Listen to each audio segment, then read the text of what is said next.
আল্লাহু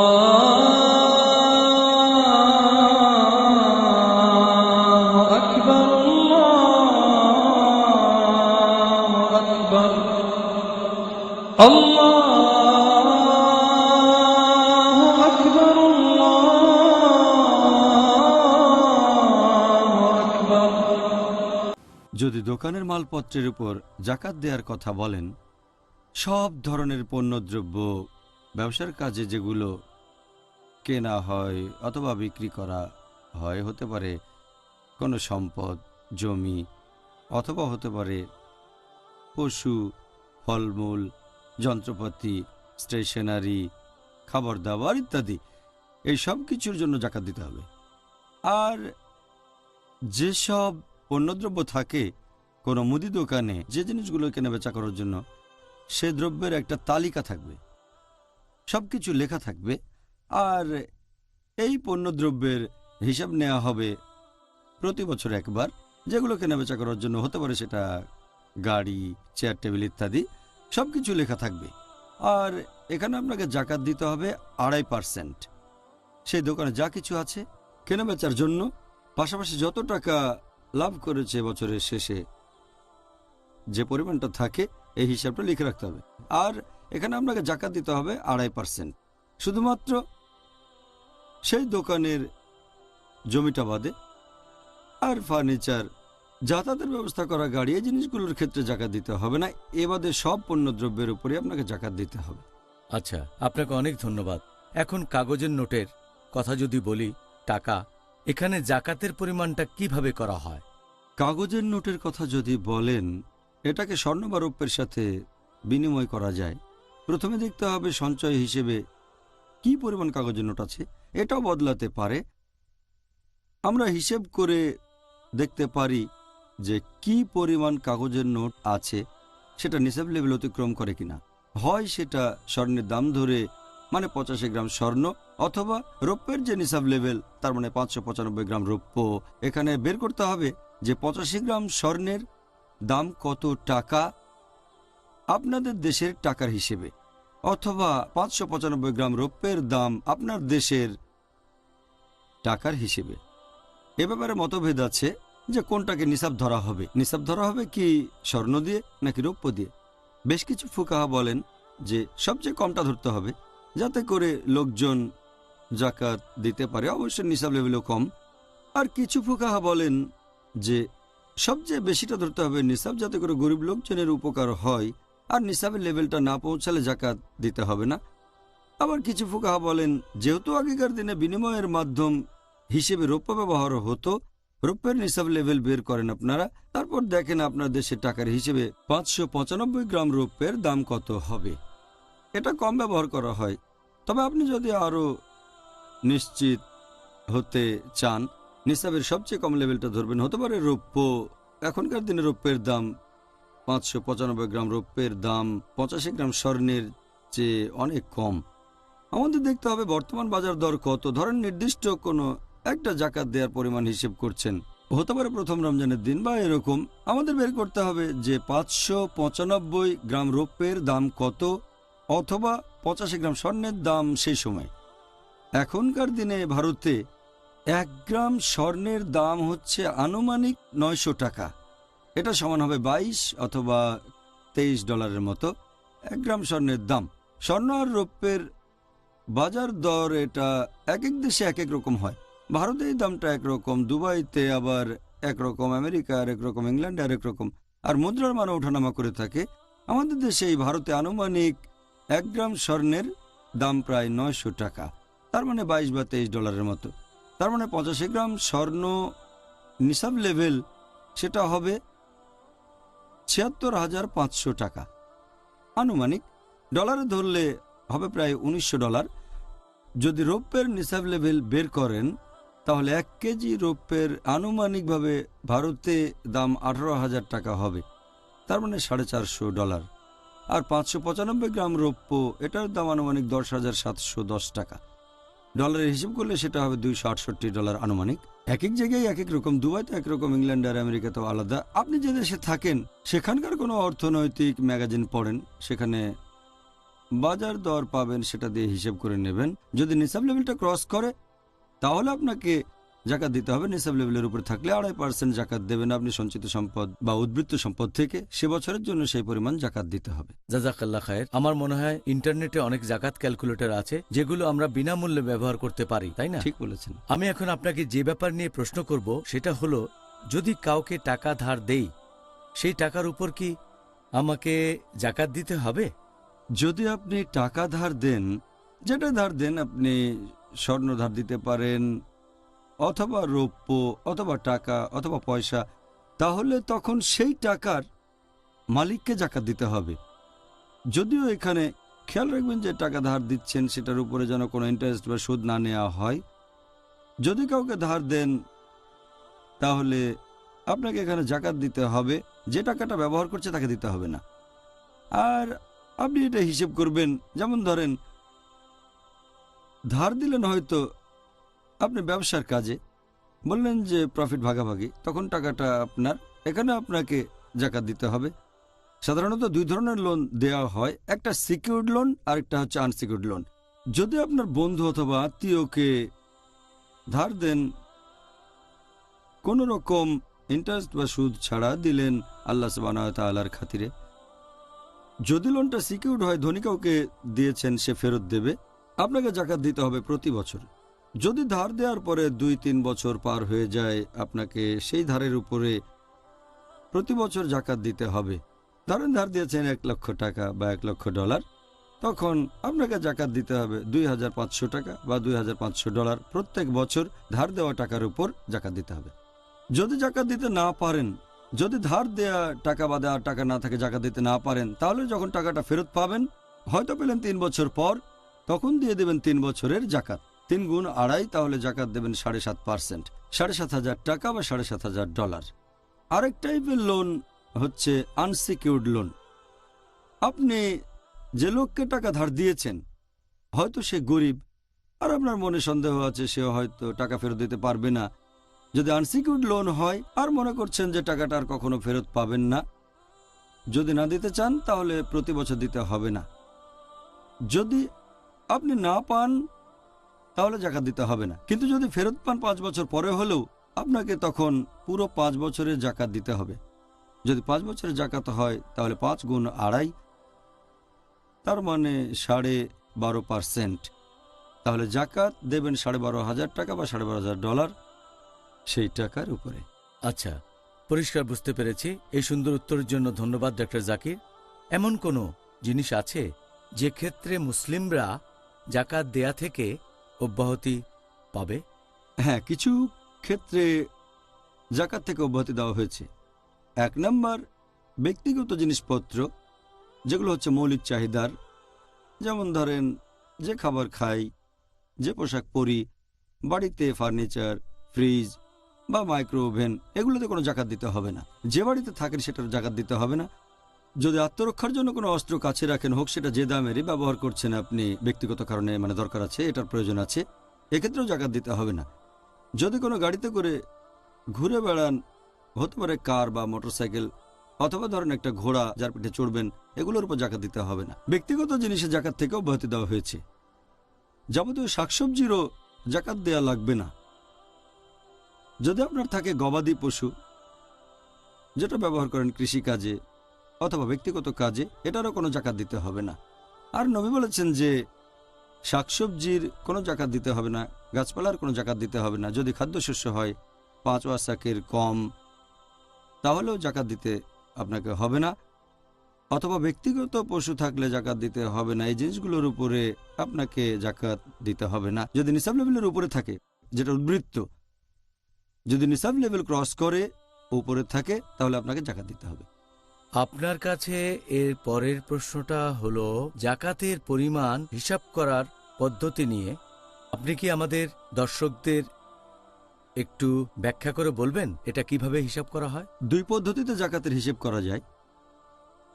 জাকাত আপনি দেবেন যদি সম্পদটা 1 বছর আপনার কাছে থাকে, প্রত্যেক দিন হিসাব রাখতে পারেন নিসাব লেভেলের উপরে কি পরিমাণ সম্পদ আছে, অথবা হিসেব করলেন প্রতি সপ্তাহে অথবা মাসে একবার। তাহলে যখন নিসাব লেভেল অতিক্রম করবে তারিখটা লিখে রাখেন, যে জানুয়ারির 1 তারিখে নিসাবের পরিমাণ কি ছিল, 2রা জানুয়ারিতে হিসেব করেন। এখন 1লা জানুয়ারিতে আপনার যে টাকা ছিল 2007 সালে, তাহলে 2008-এর 1লা জানুয়ারিতে এটার জন্য জাকাত দিতে হবে। তারপর যে টাকাটা থাকবে 2রা জানুয়ারি হিসেব করেন, আর 3রা জানুয়ারি অথবা প্রতি সপ্তাহে, প্রতি মাসে। তবে এই হিসেবগুলো রাখা আসলেই খুব কঠিন। যদি হিসেব করেন দিনের অর্ধেক সময় ধরে তাহলে কঠিন হয়ে যাবে, এতে অসুবিধা হয়ে যায়। অন্য পদ্ধতিটা বেশ সহজ এবং সেফ, যেখানে ইনশাল্লাহ ভুলগুলো রোধ করা যায়, সেটা হলো বছরের যে কোনো একটা দিন বেছে নেন, আর ঠিক 1 বছর পরে আরেকবার হিসেব করেন। বেশিরভাগ মানুষ রমজানকে বেছে নেয় কারণ এটা হচ্ছে দান করার মাস, বেশি করে রহমত পাবেন, পুরস্কার পাবেন। তবে রমজানই বেছে নিতে হবে এমন না, বছরের যে কোনো দিন আপনি বেছে নিতে পারেন, কিন্তু হিসেবটা করবেন হিজরি ক্যালেন্ডার অনুযায়ী, সৌর বছরে হিসেব করবেন না। তাহলে 1লা জানুয়ারি 2007, এরপরে 1লা জানুয়ারি 2008, এটা ঠিক না। তবে 1লা শাবান বা হজের প্রথম দিন। তবে যেহেতু রমজান মাসে সওয়াব বেশি পাবেন, তাই 1লা রমজান থেকে শুরু, অথবা রমজানের যে কোনো দিন হতে পারে। এখন আপনি 1লা রমজানে আপনার সম্পদের হিসেব করবেন, আর পরের বছর যদি এটা হয় 1লা রমজান 1420 হিজরি, তাহলে 1লা রমজান 1421 হিজরিতে দেখবেন কি পরিমাণ সম্পদ আছে। আপনি যদি হিসেব করেন মাত্র একটা দিনে, আর আবার ঠিক 1 হিজরি পরে দেখলেন, 1 হিজরি সাল পরে, এটাই সবচেয়ে নিরাপদ। এখানে এরকম সম্ভাবনা থাকবে না যে আপনি কম জাকাত দিচ্ছেন। সম্ভাবনা থাকতে পারে যে আপনি বেশি জাকাত দিচ্ছেন কিন্তু কম না। কেন? যদি হিসেব করেন প্রত্যেক দিন, তাহলে লেভেলটা ওঠানামা করতে থাকবে। কিন্তু যদি বছরে নির্দিষ্ট একটা দিন হিসেব করেন, যেদিনই হিসেব করেন, আর সেদিন যদি বছরের মধ্যে সবচেয়ে কম সঞ্চয়টা থাকে সারা বছরের সঞ্চয়ের মধ্যে, তারপরও আপনি মিনিমাম জাকাতটা দেবেন। ধরেন রমজানের 1 তারিখে আপনার কাছে 1 লাখ টাকা আছে সঞ্চয় হিসেবে, অথবা $1 লাখ সেভিং, আর সেটা হয়তো বছরের সবচেয়ে কম সঞ্চয়। তারপরও যেহেতু এটা সর্বনিম্ন, আপনি জাকাত দেবেন 1 বছরে গচ্ছিত সঞ্চয়ের উপর, তখন জাকাত দিতে হবে $2,500 অথবা $2,500, এরকমই। এটাই সেফ। তবে এমনও হতে পারে এটা বছরের মধ্যে সবচেয়ে বড় সঞ্চয়। এরকম ক্ষেত্রে আপনি হয়তো বেশি জাকাত দেবেন, তবে কম দেবেন না। কিছু লোক মনে করে, ও সবচেয়ে বড় সঞ্চয়, তার মানে আমি বেশি টাকা জাকাত দিচ্ছি। সম্ভাবনা আছে হয়তো বেশি দেবেন, তবে কম দেওয়ার সম্ভাবনা নেই, কারণ এটাই হয়তো সবচেয়ে বেশি, আর আপনি হয়তো ভাবছেন একেবারে নিচের পয়েন্টে যাবেন। সেটা সবসময় বদলাতে থাকে। এটা হতে পারে শাবান মাস, অথবা হতে পারে রজব, অথবা হতে পারে হজের মাস। তখন যদি সবচেয়ে নিচের পয়েন্টে পৌঁছাতে চান, পরের বছরে সেটা আবার বদলাবে। যদি সেই পয়েন্টটা ধরার চেষ্টা করেন, সম্ভাবনা থাকবে যে কম জাকাত দিচ্ছেন। ভালো হয় যদি একটা পয়েন্ট বেছে নেন হিজরি বছরের মধ্যে যে কোনো একটা দিন, আর প্রতি বছর সেই দিনে হিসেব করেন, তাহলে নিশ্চিত থাকবেন আপনি যে কখনো কম জাকাত দেবেন না, হয়তো বেশি দিতে পারেন। কারণ সম্পদের পরিমাণ যদি ওঠানামা করতে থাকে, ফ্ল্যাকচুয়েট করে, জাকাত দেবেন যেটা 1 বছর আপনার কাছে থাকবে তার উপরে। তবে সবচেয়ে কম পয়েন্টটা একবার হয়তো শাবান মাসে, একবার হয়তো রমজানে, পরের বার হয়তো হজের সময়, যে কোনো মাসে। সেফ হলো 1টা তারিখ বেছে নিয়ে প্রতি বছর সে তারিখে হিসেবটা করা। ইনশাল্লাহ কখনো কম দেবেন না, হয়তো বেশি দিতে পারেন, কখনো বা 10%, 20%, 30% বেশি, তবে কম হবে না ইনশাল্লাহ। এটা সবচেয়ে সেফ পদ্ধতি, সবচেয়ে ভালো পদ্ধতি। আপনি বছরের যে কোনো দিনটা বেছে নেন, তখন যাবতীয় সঞ্চয়ের হিসেব করবেন। হতে পারে টাকা, আপনার ব্যাংক ব্যালেন্স কত, কি পরিমাণ স্বর্ণ আছে, হতে পারে কোনো অলংকার, আপনার যে স্টক আছে, হতে পারে শেয়ার বা কোনো ইনভেস্টমেন্ট, এই সব হিসেব করবেন। প্লাস ব্যবসা, হয়তো শেয়ার কেনাবেচা করছেন, সব হিসেব করবেন। যদি কারো কাছে কোনো কিছু পাওনা থাকে, আপনাকে সেটার হিসেব করতে হবে, কারণ হয়তো কয়েকদিন পরে সেটা পাবেন, সেটা তো আপনার সম্পদ। অথবা কাউকে কিছু ধার দিলে সেটাও হিসেব করতে হবে। তবে আপনাকে যদি কেউ টাকা দেয়, তাহলে সেটা বিয়োগ করে হিসেব করতে হবে। যেমন ধরেন আপনি হয়তো লোন করেছেন $1 লক্ষ বা $1 লক্ষ, আর সে সময় $5 লক্ষ আছে আপনার বাসায়, নগদ টাকা, অথবা ব্যাংকে আছে শেয়ার ইত্যাদি। এখানে 5 লক্ষ থেকে 1 লক্ষ আপনাকে বিয়োগ করতে হবে, আপনাকে জাকাত দিতে হবে $4 লক্ষ উপর। আবার ধরেন আছে $5 লক্ষ, আর আপনি অন্য কাউকে ধার দিয়েছেন $2 লক্ষ, পণ্যদ্রব্য বিক্রি করে আপনি হয়তো $1 লক্ষ পেয়েছেন, 5 লক্ষ যোগ 2 লক্ষ যোগ $1 লক্ষ আপনাকে জাকাত দিতে হবে 8 লাখের উপরে।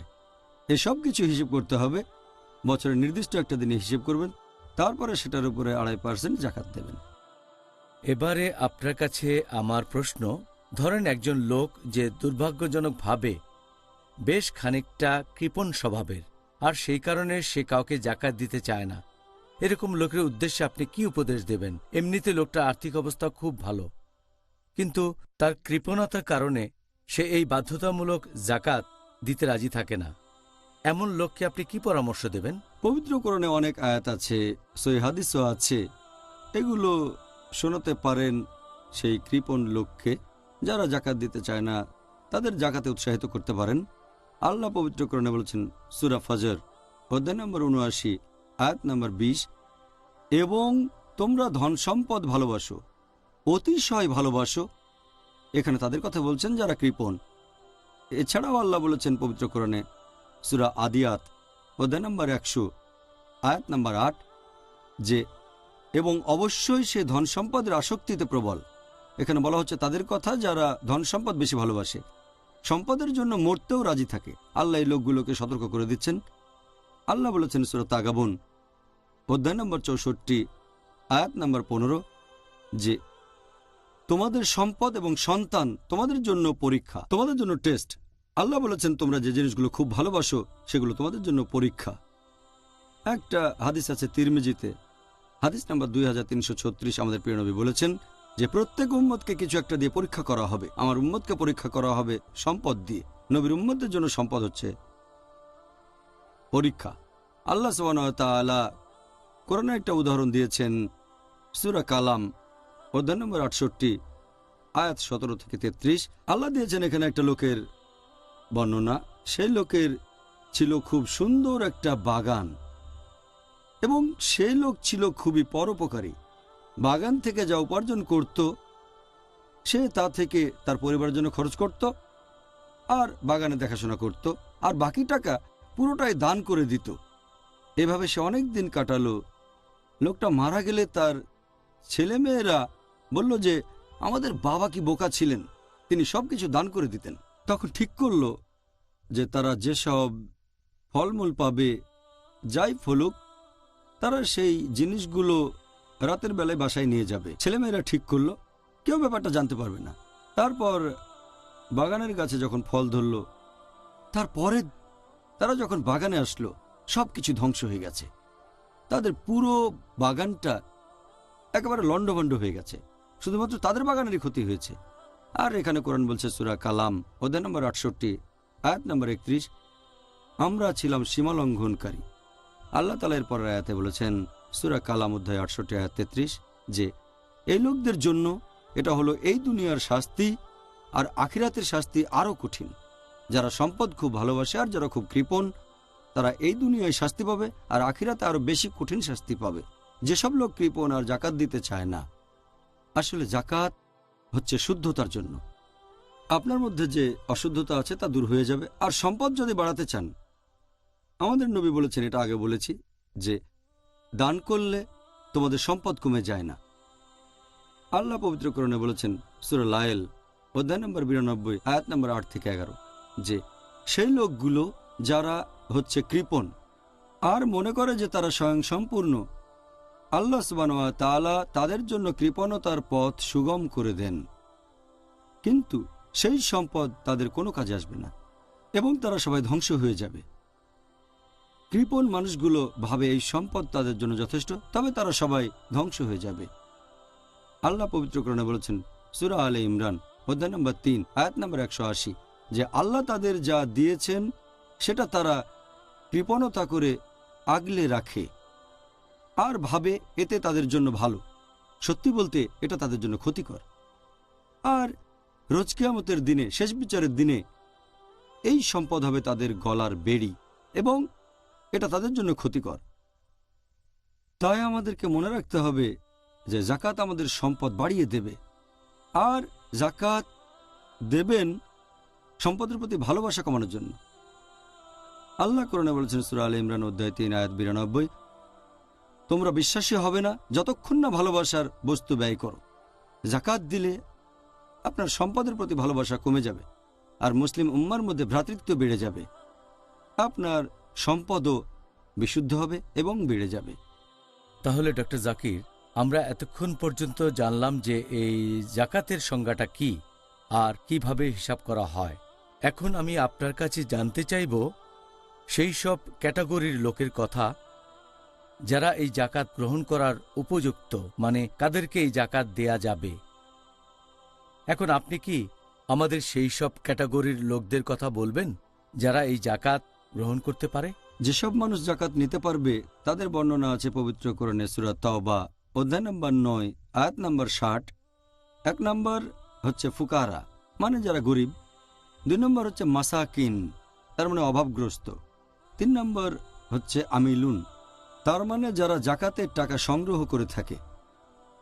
৪ হচ্ছে মুআল্লাফাতুল কুলুব, যাদের অন্তর ইসলামের দিকে ঝুঁকে আছে। ৫ নম্বর হচ্ছে রিকাব, তার মানে জাকাত দেয়া যায় কোনো বন্দী অথবা দাসকে মুক্ত করার জন্য। ৬ নম্বর হচ্ছে গারেমুন, যারা ঋণগ্রস্ত। ৭ নম্বর হচ্ছে ফি সাবিলিল্লাহ, আপনি জাকাত দিতে পারেন আল্লাহ সুবহানাহু ওয়া তাআলার পথে। আর ৮ নম্বর হচ্ছে ইবনে সাবিল, তার মানে ভ্রমণকারী। তাহলে পবিত্র কোরআনে এই ৮ ক্যাটাগরির কথা বলা হয়েছে যারা জাকাত নিতে পারে। ডক্টর জাকির, আপনি কি এখন এ ব্যাপারে বলবেন কেউ যদি জাকাত না দিতে চায়, দিতে অবহেলা করে, সে তাহলে কি রকম শাস্তি পেতে পারে? যারা জাকাত দিতে চায় না তাদের জন্য যে শাস্তি, অথবা যারা জাকাত দিতে অবহেলা করে, আমাদের প্রিয় নবী মুহাম্মদ সাল্লাল্লাহু আলাইহি ওয়াসাল্লাম বলেছেন, এই হাদিসটা আছে তাবরানীতে, যে লোক জাকাত দিতে চায় না তার সম্পদ ধ্বংস হয়ে যাবে। নবী আরও বলেছেন, এটা একটা সহিহ হাদিস, সহিহ আল তারগিব খণ্ড নম্বর ১ হাদিস নম্বর ৭৫৮, যে যারা জাকাত দেওয়ার ব্যাপারে অবহেলা করে তাদের উপরে বিপর্যয় নেমে আসবে, যেমন দুর্ভিক্ষ, ভূমিকম্প। আমাদের প্রিয় নবী আরও বলেছেন, আছে ইবনে মাজা আল হাকিম, যে যারা জাকাত দিতে অবহেলা করে, জাকাত দেয়া থেকে নিজেদেরকে বিরত রাখে, আল্লাহ সুবহানাহু ওয়া তাআলা তাদের জন্য বৃষ্টি পাঠান না। তাদের যদি গৃহপালিত পশু আর গাছপালা না থাকতো তাহলে তাদের জন্য কখনো বৃষ্টি আসতো না। আল্লাহ পবিত্র কোরআনে বলেছেন সূরা তাওবা অধ্যায় নম্বর ৯ আয়াত নম্বর ৩৪ ও ৩৫, যারা স্বর্ণ ও রৌপ্য পুঞ্জীভূত করে এবং তা থেকে আল্লাহ সুবহানাহু ওয়া তাআলার পথে ব্যয় করে না, তার মানে জাকাত দেয় না, তাদেরকে এই ভয়ঙ্কর শাস্তির সংবাদ দাও। তারা যে সম্পদ পুঞ্জীভূত করেছে সেগুলো দোজখের আগুনে উত্তপ্ত করা হবে, আর সেগুলো দিয়ে ছাপ দেওয়া হবে তাদের কপালে, শরীরের সামনে এবং পেছনে। সেদিন তাদের বলা হবে, তোমাদের সম্পদের স্বাদ গ্রহণ করো। আমাদের প্রিয় নবী মুহাম্মদ সাল্লাল্লাহু আলাইহি ওয়াসাল্লাম বলেছেন, এই হাদিসটা উল্লেখ করা হয়েছে সহিহ বুখারীতে, বুক অব জাকাত খণ্ড নম্বর ২ হাদিস নম্বর ১৪০৩, যে সেই মানুষগুলো যারা জাকাত প্রদান করে না, তাহলে শেষ বিচারের দিনে যে সম্পদ তারা দুনিয়ায় জমিয়েছিল, যেগুলোর উপরে কোনো জাকাত দেয়নি, সেগুলো তখন হয়ে যাবে একটা সাপ, খুব বড় একটা সাপ, খুব বিষাক্ত একটা পুরুষ সাপ, যার দু চোখের মাঝে একটা চিহ্ন থাকবে। সাপটা তার গলা পেঁচিয়ে ধরবে আর সে ছোবল দেবে লোকটার গালে, তারপর বলবে, আমি তোমার সম্পদ, আমি তোমার জমানো সম্পদ। আর আমাদের নবী বলেছেন কোরআনের সে আয়াতটা যেটা আল্লাহ নাজিল করেছিলেন কোরআনের সূরা আলে ইমরান অধ্যায় ৩ আয়াত নম্বর ১০৮, যে আল্লাহ তাদের যে সম্পদ দিয়েছেন তারা তা কৃপণতা করে আগলে রাখে এবং আল্লাহ সুবহানাহু ওয়া তাআলার পথে ব্যয় করে না। এই সম্পদ তাদের গলায় বেড়ি হবে, এটা তাদের কোনো কাজে আসবে না। তাহলে কেউ জাকাত দিতে না চাইলে তার শাস্তি হচ্ছে এই। এছাড়াও আমাদের নবী বলেছেন, এটা আছে সহিহ মুসলিমে খণ্ড নম্বর ২ বুক অব জাকাত হাদিস নম্বর 2161, আমাদের প্রিয় নবী বলেছেন যে সেই মানুষগুলো যারা জাকাত দেয় না গবাদি পশুর উপরে, এই গবাদি পশুর শিং ভাঙা থাকবে অথবা পেঁচানো থাকবে অথবা এরকম কিছু, আর এই শিং দিয়ে তারা তাদের মালিককে গুঁতো দেবে। কিছু গবাদি পশু তাদের মালিককে পা দিয়ে মারাবে। তারা এই কাজ করবে সারা দিন ধরে, আর একদিন সমান 50,000 বছর, তার মানে পুনরুত্থানের দিন। তখন ঠিক করা হবে এই লোকগুলো বেহেশতে যাবে নাকি দোজখে যাবে। এছাড়া আরও একটা হাদিস আছে সহিহ বুখারীতে, খণ্ড নম্বর 2, বুক অব জাকাত, হাদিস নাম্বার 1399 ও 1400। একবার কিছু আরব বিদ্রোহ করল যে তারা জাকাত দেবে না। হযরত আবু বকর রাদিয়াল্লাহু আনহু বললেন, এই সকল আরবরা, মুসলিমরা যারা জাকাত দিতে চায় না, আমি তাদের বিরুদ্ধে যুদ্ধ ঘোষণা করব। তখন হযরত উমর রাদিয়াল্লাহু আনহু বললেন যে এদের বিরুদ্ধে কিভাবে যুদ্ধ করবেন, কারণ নবী মুহাম্মদ সাল্লাল্লাহু আলাইহি সাল্লাম বলেছেন তাদের বিরুদ্ধে যুদ্ধ ঘোষণা করো যারা আল্লাহর ইবাদত করে না, যারা লা ইলাহা ইল্লাল্লাহ মুহাম্মাদুর রাসূলুল্লাহ বলে না। তখন হযরত আবু বকর বললেন, এই লোকগুলো তো আইন ভঙ্গ করছে। যদি কেউ জাকাত আর নামাজ নিয়ে আপত্তি করে, এগুলো ফরজ, আর তারা জাকাত দেয় না, এমনকি একটা ভেড়ার বাচ্চাও তারা জাকাত হিসেবে দেয় না। নবী যখন ছিলেন তখন জাকাত দিত তারা, আর এখন জাকাত দিতে চাচ্ছে না, তিনি তাদের বিরুদ্ধে যুদ্ধ করবেন। তখন হযরত উমর রাদিয়াল্লাহু আনহু বললেন যে আল্লাহ সুবহানাহু ওয়া তাআলা হযরত আবু বকরের অন্তর খুলে দিয়েছেন, আল্লাহ তাকে শান্তিতে রাখুন, তিনি যে সিদ্ধান্ত নিয়েছেন তা সঠিক। তাহলে জাকাত না দিলে অনেক বড় শাস্তি পেতে হবে। আল্লাহ সুবহানাহু ওয়া তাআলা আমাদের রক্ষা করেন, আমরা যেন ঠিকমতো জাকাত দেই আর তাদের দলে না থাকি যারা জাকাত না দেওয়ার জন্য শাস্তি পাবে। আমিন। ডক্টর জাকির, আপনি একটু আগেই দুইটা শব্দ উচ্চারণ করলেন, যেগুলো হলো ফুকারা আর মাসাকিন। এই দুটি শব্দ কি একটু ব্যাখ্যা করে বলবেন? ফুকারা শব্দটার অর্থ হচ্ছে একজন গরিব লোক। সে লোকটা যথেষ্ট টাকা বা সম্পদ নেই যেটা দিয়ে মৌলিক চাহিদা পূরণ করতে পারে, সে চাহিদাটা মেটাতে পারে না, যেমন খাবার, ঘরবাড়ি, পোশাক, ফার্নিচার ইত্যাদি। এরপর যদি মাসাকিনের কথা বলেন, অভাবগ্রস্ত একজন লোক, তার কিছু চাহিদা পূরণ হয়েছে আর কিছু হয়তো হয়নি, সে হয়তো অনেক গরিব অথবা অল্প গরিব। মাসাকিনের বিভিন্ন ক্যাটাগরি আছে, যেমন ধরেন দিন আনে দিন খায় একজন লোক, সে লোক হয়তো মৌলিক চাহিদাগুলো পূরণ করতে পারে, কিন্তু হঠাৎ করে তার হার্ট অ্যাটাক হয়ে গেল, তার কাছে হয়তো চিকিৎসা করার মতো টাকা নেই, সে তখন হয়ে যাবে মাসাকিন, অভাবগ্রস্ত। তাহলে আপনি জাকাত দিয়ে তাকে চিকিৎসায় সাহায্য করতে পারেন, এটা একটা মৌলিক চাহিদা।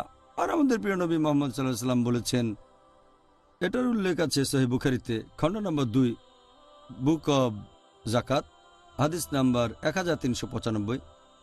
নবী বলেছেন যে জাকাত দাও তোমার সম্পদের উপর, সম্পদের উপর মানে নিসাব লেভেলের উপর থাকতে হবে, আর ধনীদের কাছ থেকে জাকাত নিয়ে সেটা গরিবদের দাও, তার মানে ফুকারাদের। ফুকারা মানে ফকির হলো গরিব, যাদের মৌলিক চাহিদা পূরণ করতে পারে না, আর মাসাকিন বা মিসকিন হচ্ছে অভাবগ্রস্ত। এই লোকগুলোর যে চাহিদা, সেই চাহিদাটা জাকাতে পাওয়া টাকা দিয়ে পূরণ করা যায়। আচ্ছা, এভাবে ব্যাখ্যা করে বলার জন্য ধন্যবাদ। পরের প্রশ্ন, ডক্টর জাকির, এমন কোনো অনুমতি কি আছে যে জাকাত আদায় করার দায়িত্বে যে আছে সেই লোক বেতন নেবে তার সংগ্রহ করা জাকাতের টাকা থেকে, যদিও সেই লোক বা কয়েকজন লোক তারা অনেক সম্পদের অধিকারী? আগেই বলেছি, যারা জাকাত নেবে তার তৃতীয় ক্যাটাগরিটা হচ্ছে আমিলুন, যারা জাকাতের টাকা সংগ্রহ করে অথবা যে জাকাত বিষয়টা তদারকি করে থাকে, কিভাবে সংগ্রহ করা হচ্ছে, কিভাবে বিলানো হবে। কেউ যদি তার সময়টা ব্যয় করে থাকে জাকাতের টাকা সংগ্রহের কাজে বিভিন্ন মুসলিমের কাছ থেকে, এ ব্যাপারেও খেয়াল রাখে জাকাতের টাকা যেন সঠিক লোকের হাতে পৌঁছায় যারা এই ক্যাটাগরিতে পড়ে। সে ধনী হলেও আপনি যদি চান জাকাতের টাকা দিয়ে তার বেতন দিতে পারেন, কারণ সে সময়টা এখানে ব্যয় করছে, আর এই শ্রমের জন্য তার সম্মানই পাওয়া উচিত।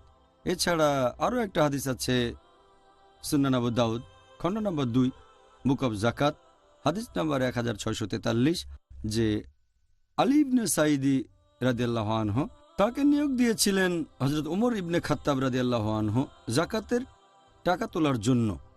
জাকাতের টাকা সংগ্রহ করে তিনি সেটা উমর রাদিয়াল্লাহু আনহুকে দিলেন। হযরত উমর রাদিয়াল্লাহু আনহু তাকে কিছু টাকা দিলেন। তিনি বললেন, আমি এটা করেছি আল্লাহ সুবহানাহু ওয়া তাআলার খাতিরে, আমাকে পুরস্কার দেবেন আল্লাহ সুবহানাহু ওয়া তাআলা, আমার এই টাকা লাগবে না। উমর বললেন, টাকাটা নিয়ে তুমি রেখে দাও, কারণ একবার আল্লাহর নবী আমাকে জাকাত সংগ্রহ করতে পাঠিয়েছিলেন। তারপর উনি যখন আমাকে কিছু টাকা দিলেন তখন আমিও বলেছিলাম যে আমার টাকা লাগবে না, তবুও তিনি দিলেন। তারপর নবী বললেন, তোমাকে যদি কিছু দেওয়া হয় কিন্তু তুমি চাওনি সেটা, তখন ফিরিয়ে দিও না, তোমার ব্যক্তিগত কাজে তুমি লাগাও, সাদকা হিসেবে ধরে নাও। তাই আপনি যদি ধনী হন, কেউ আপনাকে জাকাত দিতে পারে, তাহলে আমরা বুঝতে পারছি ধনী লোককেও জাকাত দেয়া যেতে পারে। সে জাকাতের টাকা সংগ্রহ করেছে, আরো অনেক কাজ করেছে, এজন্য তাকে জাকাত দেয়া যায়। জাজাক আল্লাহ খায়ের। আপনি কি এবারে সেই ক্যাটাগরির লোকদের ব্যাপারে কিছু বলবেন যাদের হৃদয় আকৃষ্ট হয়েছে ইসলামের প্রতি, দ্বীনের প্রতি?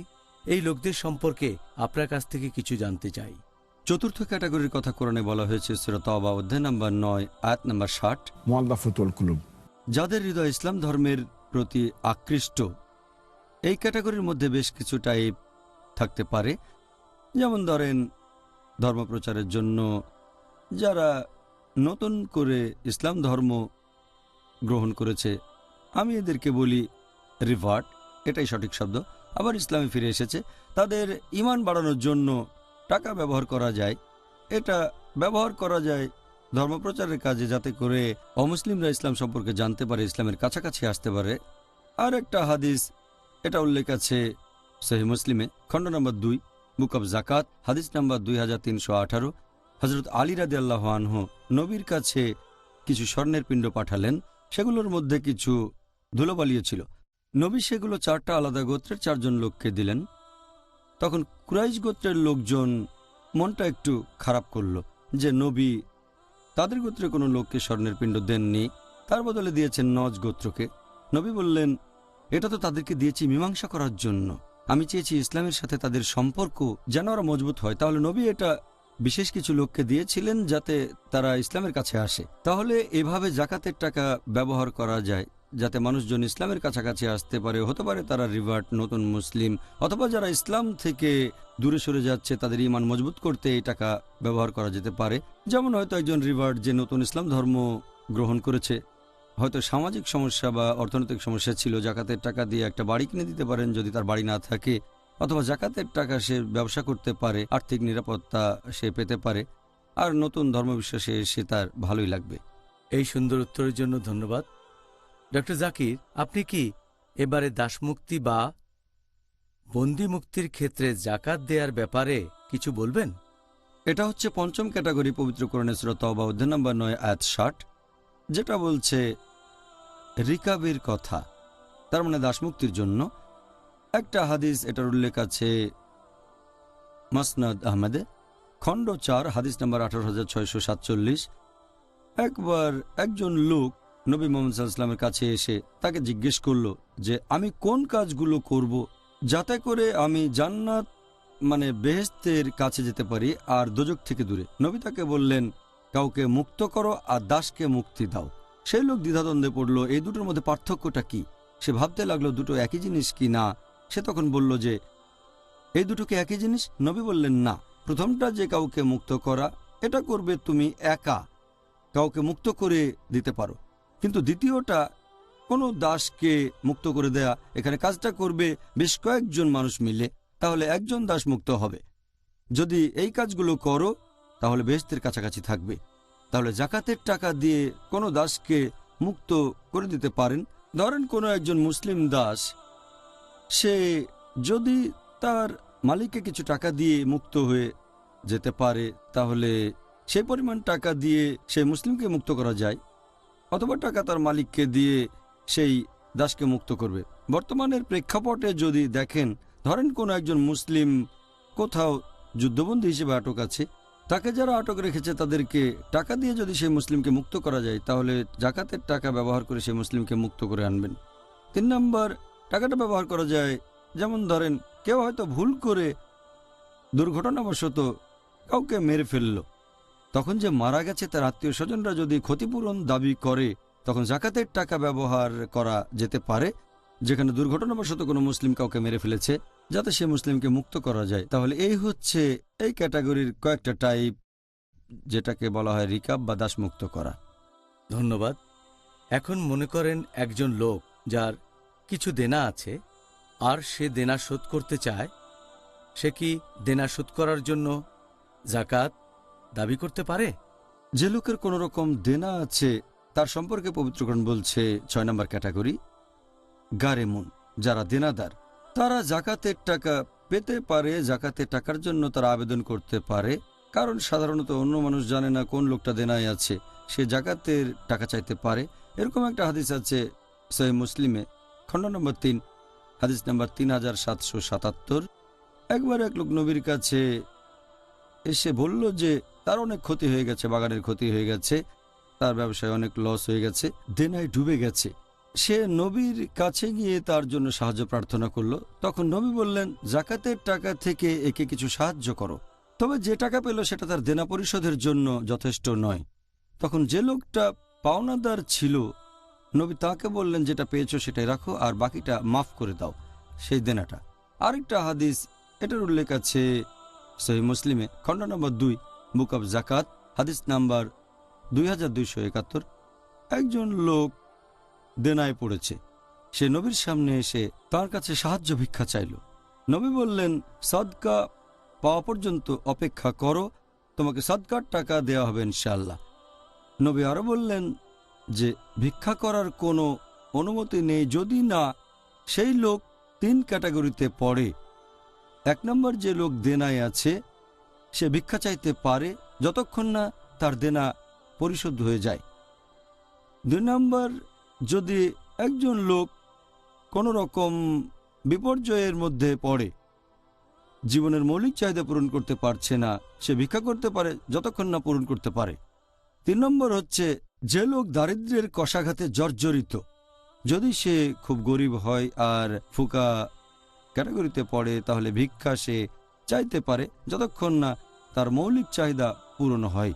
তাহলে যে লোক দেনায় আছে, ইসলামিক শরিয়া অনুযায়ী সে জাকাতের টাকার আবেদন করতে পারে আর জাকাতের টাকা গ্রহণ করতে পারে। ডক্টর জাকির, এই জাকাতের টাকা কি ইসলাম ধর্ম প্রচারের কাজে ব্যবহার করা যায়? আর এটা কি সেই ক্যাটাগরিতে পড়বে যেটাকে বলা হয় জিহাদ ফি সাবিলিল্লাহ? পবিত্র কোরআনে 7 নম্বর যে ক্যাটাগরিটা, সূরা তাওবা অধ্যায় 9 আয়াত নম্বর 60, এটা ফি সাবিলিল্লাহ। জিহাদ ফি সাবিলিল্লাহ হচ্ছে ফি সাবিলিল্লাহর একটা ক্যাটাগরি। ফি সাবিলিল্লাহ মানে আল্লাহ সুবহানাহু ওয়া তাআলার পথে, জিহাদ ফি সাবিলিল্লাহ মানে আল্লাহ সুবহানাহু ওয়া তাআলার পথে সংগ্রাম করা। অনেক ক্ষেত্রে এর অর্থ হচ্ছে লড়াই করা আল্লাহ সুবহানাহু ওয়া তাআলার খাতিরে। তাহলে জাকাতের টাকা দিয়ে তাকে বেতন দেয়া যায় যে আল্লাহ সুবহানাহু ওয়া তাআলার খাতিরে লড়াই করছে। এই টাকা দিয়ে অস্ত্র কেনা যায় যদি মুসলিমদের রক্ষা করতে যুদ্ধ করে থাকে। সামগ্রিকভাবে জিহাদ ফি সাবিলিল্লাহ মানে আল্লাহ তাআলার পথে সংগ্রাম করা, যে কোনো কিছু। তবে কোরআনে যে ক্যাটাগরি আছে সেটা ফি সাবিলিল্লাহ মানে আল্লাহ সুবহানাহু ওয়া তাআলার পথে। আর অবশ্যই এই ক্যাটাগরি অনুযায়ী ইসলাম প্রচারে জাকাতের টাকা ব্যবহার করা যায়। যেমন ধরেন, এটা দিয়ে ইসলামী সাহিত্যের বই বিলি করা যেতে পারে, অথবা এই টাকা দিয়ে ইসলামিক কনফারেন্সের আয়োজন করা যেতে পারে, যাতে করে মানুষ আল্লাহর কাছাকাছি আসতে পারে। এই ক্যাটাগরিতে আরও আছে মুআল্লাফাতুল কুলুব, যাদের হৃদয় ইসলাম ধর্মের প্রতি আকৃষ্ট। এছাড়া জাকাতের টাকায় ধর্মপ্রচার করা যায়, যেমন স্যাটেলাইট চ্যানেলে ইসলামী অনুষ্ঠান প্রচার করা। আর এই ব্যাপারে ফুকাহাগণ ফতোয়া দিয়েছেন যে জাকাতের টাকা আপনি একটা ইসলামিক চ্যানেলে দিতে পারেন, অলাভজনক চ্যানেলে, সেটা ইসলামিক স্যাটেলাইট চ্যানেল, যাতে করে আল্লাহ সুবহানাহু ওয়া তাআলার বাণী পুরো পৃথিবীতে ছড়িয়ে পড়ে। তাহলে এখনকার দিনে ইসলাম প্রচারের অন্যতম সেরা মাধ্যম স্যাটেলাইট চ্যানেল। জাকাতের টাকা দিয়ে একটা স্যাটেলাইট চ্যানেলকেও সাহায্য করা যায়। আমাদের প্রিয় নবী মুহাম্মদ সাল্লাল্লাহু আলাইহি ওয়াসাল্লাম বলেছেন, এই হাদিসটার উল্লেখ আছে সুনান আবু দাউদ, খণ্ড নম্বর 2, বুক অব জাকাত, হাদিস নম্বর 1631, যে ধনী লোকেরা জাকাত গ্রহণ করতে পারে 5টা ক্ষেত্রে। 1 নম্বর হচ্ছে জিহাদ ফি সাবিলিল্লাহ। 2 নম্বর, সে যদি জাকাতের তহবিলটা তদারকি করে। 3 নম্বর, সে যদি দেনার মধ্যে থাকে। 4 নম্বর, সে জাকাতের টাকা দিয়ে কোনো কিছু কিনবে, গরিব লোকের কাছ থেকে জাকাত পাবে সেই গরিব লোক। এবং 5 নম্বর, যদি তার কোনো গরিব প্রতিবেশী জাকাতের টাকা পায় আর সেই টাকা দিয়ে খাবার কিনে ধনী লোককে খাবারটা দিয়ে দেয়, যদিও এটা জাকাতের টাকা, তারপরে সেটা নেওয়া যায়। এই 5টার কথা বলা আছে। তবে সাধারণভাবে আলহামদুলিল্লাহ জাকাতের টাকা ইসলাম প্রচারের কাজে ব্যবহার করা যায়, আলহামদুলিল্লাহ। আচ্ছা ডক্টর জাকির, এখন মনে করেন একজন ধনী লোক যে বাইরে কোথাও ভ্রমণ করতে গিয়ে সমস্যার ভেতর পড়ে গেল। ভ্রমণ করতে গেলে এরকম হতে পারে, এই ধরনের লোক কি জাকাত গ্রহণ করতে পারবে? জাকাতের টাকা যাদের দেয়া যায় তাদের মধ্যে শেষ ক্যাটাগরি হচ্ছে ইবনুস সাবিল, তার মানে ভ্রমণকারী অথবা মুসাফির। যদি একজন মানুষ ভ্রমণ করতে থাকে আর যদি বিদেশের মাটিতে কোনো কারণে আটকা পড়ে, হতে পারে সে ধনী। ধরেন ভারতে একজন আমেরিকান আসলো, তারপর সেই লোকের সুটকেস আর সব টাকা চুরি হয়ে গেল, তখন সে আটকা পড়ে গেল। জাকাতের টাকা দিয়ে তার বাড়ি ফেরার জন্য টিকিট কেনার ব্যবস্থা করা যেতে পারে, যে ইবনুস সাবিল মানে ভ্রমণকারী। অবশ্যই সেই লোক টাকা ধার করে পরে সেটা ফেরত দিতে পারে, তবে জাকাতের টাকাও নিতে পারে। ইসলাম ধর্মের এই নিয়মটা খুবই ভালো নিয়ম, কারণ সেই লোক হচ্ছে এখানে বিদেশি, দেশটাও অচেনা, তাকে কেউ চেনে না, টাকা ধার দিতে কেউ ভরসা পাবে না, লোকটা সেখানে বিদেশি, কেউ ভরসা করবে না। তাই যদি জাকাত দেন, এটা হবে আপনার জন্য একটা দায়িত্ব পালন করা। তাহলে জাকাত ধনী লোককেও দেয়া যায়, সেও নিতে পারে, তবে টাকা ব্যবহার করবে শুধু ফিরে যাওয়ার জন্য। এমন না যে সে টাকা ব্যবহার করে সে দামি হোটেলে থাকবে, তারপর ভালো ভালো খাবার কিনে খাবে ইত্যাদি। টাকা দিয়ে সেই লোক দেশে ফিরে যাবে, এভাবে তাকে সাহায্য করছেন যাতে করে সেই ধনী লোক তার দেশে ফিরে যেতে পারে। ডক্টর জাকির, আপনি কি এবারে সেই ক্যাটাগরির লোকদের কথা বলবেন যারা জাকাত গ্রহণ করতে পারবে না? আপনি কি দর্শকদের জন্য এই বিষয়টা একটু ব্যাখ্যা করে বলবেন? এই জাকাতের টাকা গ্রহণ করতে পারবে না যারা সেই 8 ক্যাটাগরির মধ্যে পড়ে না, যাদের ব্যাপারে বলা হয়েছে পবিত্র কোরআনে সূরা তাওবা অধ্যায় 9 আয়াত নম্বর 60। এই মানুষগুলো জাকাত গ্রহণ করতে পারে না, এটাই সাধারণ নিয়ম। তবে হয়তো কিছু মানুষ এই 8 ক্যাটাগরিতে পড়বে, সূরা তাওবা অধ্যায় 9 আয়াত নম্বর 60, তারপরও জাকাত নিতে পারবে না। 1 নম্বর, মুহাম্মদ সাল্লাল্লাহু আলাইহি সাল্লামের বংশধর। আমাদের প্রিয় নবী মুহাম্মদ সাল্লাল্লাহু আলাইহি সাল্লাম বলেছেন, এটা আছে সহিহ বুখারীতে খণ্ড নম্বর 3 হাদিস নাম্বার 2055। একবার নবী দেখলেন যে একটা খেজুর পড়ে আছে। তিনি বললেন সেটা খেতে ইচ্ছে করছিল, কিন্তু ভয় পেলাম যে হয়তো এটা বদান্যতা, কারণ নবী বা তার পরিবার কোনো রকম বদান্যতা গ্রহণ করতে পারবেন না। কারণ একটা হাদিস আছে সহিহ বুখারীতে খণ্ড নম্বর 2 বুক অব জাকাত হাদিস নাম্বার 1491। একবার হাসান ইবনে আলী রাদিয়াল্লাহু আনহু একটা খেজুর খেয়েছিলেন, যেটা ছিল কোনো একটা জাকাতের অংশ। নবী তখন বললেন, ওটা মুখ থেকে বের করে ফেলে দাও, কারণ নবীর পরিবারের কেউ কখনো জাকাতের কোনো কিছু খেতে পারবে না। এখানে কারণটা হচ্ছে যে লোকজন যেন অভিযোগ করতে না পারে যে নবী তো জাকাত নিয়েছেন, জাকাত দেয়া মুসলিমদের জন্য আবশ্যক, নবী সেখান থেকে নিচ্ছেন, তাহলে এটা আল্লাহ সুবহানাহু ওয়া তাআলার রহমত, এটা আল্লাহ সুবহানাহু ওয়া তাআলার জ্ঞান। তিনি নিশ্চিত করেছেন যাতে মানুষজন অভিযোগ করতে না পারে। আমার মতে এটা একটা কারণ। আর দ্বিতীয় ক্যাটাগরি, এই 8 ক্যাটাগরিতে যারা পড়বে তারপরও জাকাত নেবে না, সে যদি হয় অমুসলিম, যদি অবিশ্বাসী হয়। আর নবী মুহাম্মদ সাল্লাল্লাহু আলাইহি ওয়াসাল্লাম বলেছেন, এই হাদিসটার উল্লেখ আছে সহিহ বুখারীতে খণ্ড নম্বর 2 বুক অব জাকাত হাদিস নাম্বার 1395। নবী বলেছেন যে জাকাত দেয়া বাধ্যতামূলক তোমাদের সম্পদের উপর, সম্পত্তির উপর, আর ধনীদের থেকে সম্পদ নিয়ে সেটা গরিবদের দাও। এটা বলেছেন মুসলিমদের, তার মানে হচ্ছে অমুসলিমদের এখান থেকে বাদ দেওয়া হয়েছে, এমনকি ধনী লোকও বাদ পড়েছে। ধনী লোকেরা সাধারণ অবস্থায় তারা জাকাত গ্রহণ করতে পারবে না। আর এছাড়াও আমাদের নবী আরও বলেছেন, এই হাদিসটার উল্লেখ আছে তিরমিজিতে হাদিস নাম্বার 661। আমাদের নবী মুহাম্মদ সাল্লাল্লাহু আলাইহি ওয়াসাল্লাম বলেছেন যে যে মানুষটা হচ্ছে ধনী এবং সুস্থ স্বাভাবিক, তাকে জাকাত দিতে হবে না। তার মানে একজন ধনী লোক যে কাজ করার সামর্থ্য রাখে, তাকে জাকাত দেওয়ার কোনো প্রয়োজন নেই। যদি না সে কাজ করে যে বেতন পায় সেটা তার চাহিদা পূরণের জন্য যথেষ্ট হয়, তখন তাকে জাকাতের টাকা দিতে পারেন। কিন্তু একজন সুস্থ স্বাভাবিক যদি কোনো রকম কাজ না করে জাকাতের টাকার জন্য আবেদন করে, নবী এটার অনুমতি দেননি। আর শেষ ক্যাটাগরি, এমন লোককে জাকাত দেবেন না যে কারো উপর নির্ভরশীল। হয়তো সে এই 8 ক্যাটাগরিতে পড়বে, হয়তো সে গরিব অথবা মাসাকিন অথবা হয়তো দেনায় পড়েছে, তবে যে অন্যের উপর নির্ভরশীল, যেমন ধরেন একজন লোক তার স্ত্রীকে জাকাত দিতে পারবে না, স্ত্রী তার উপর নির্ভরশীল। জাকাত দিতে পারবে না তার ছেলে বা মেয়েকে, কারণ ছেলে মেয়ে তাদের বাবা মার উপর নির্ভরশীল। একইভাবে ছেলে তার বাবাকে জাকাত দিতে পারবে না, কারণ ছেলে তাদের উপর নির্ভরশীল। এই হচ্ছে 5 ক্যাটাগরি যাদেরকে জাকাত দেওয়া যাবে না, যদিও তারা 8 ক্যাটাগরি হতে পারে যারা জাকাত নেবে। এটা আছে সূরা তাওবা অধ্যায় 9 আয়াত নম্বর 60। ডক্টর জাকির, কেউ যদি তার পরিবারের এমন কোনো সদস্যকে জাকাত দিতে চায় যে তার উপর নির্ভরশীল নয়, এমন কাউকে জাকাত দেওয়ার অনুমতি কি আছে? পরিবারের এমন সদস্যকে জাকাত দেওয়া যাবে যে নির্ভরশীল নয়, এটার অনুমতি আছে। এরকম একটা হাদিস আছে সহিহ বুখারীতে খণ্ড নম্বর 2 বুক অব জাকাত হাদিস নাম্বার 1462। একবার নবী মুহাম্মদ সাল্লাল্লাহু আলাইহি ওয়াসাল্লাম খুতবা দিচ্ছিলেন ঈদের নামাজের পরে, ঈদ উল ফিতর বা ঈদুল আজহার পরে খুতবার সময় তিনি লোকজনকে বললেন যে দান করো, সদকা দাও, জাকাত দাও।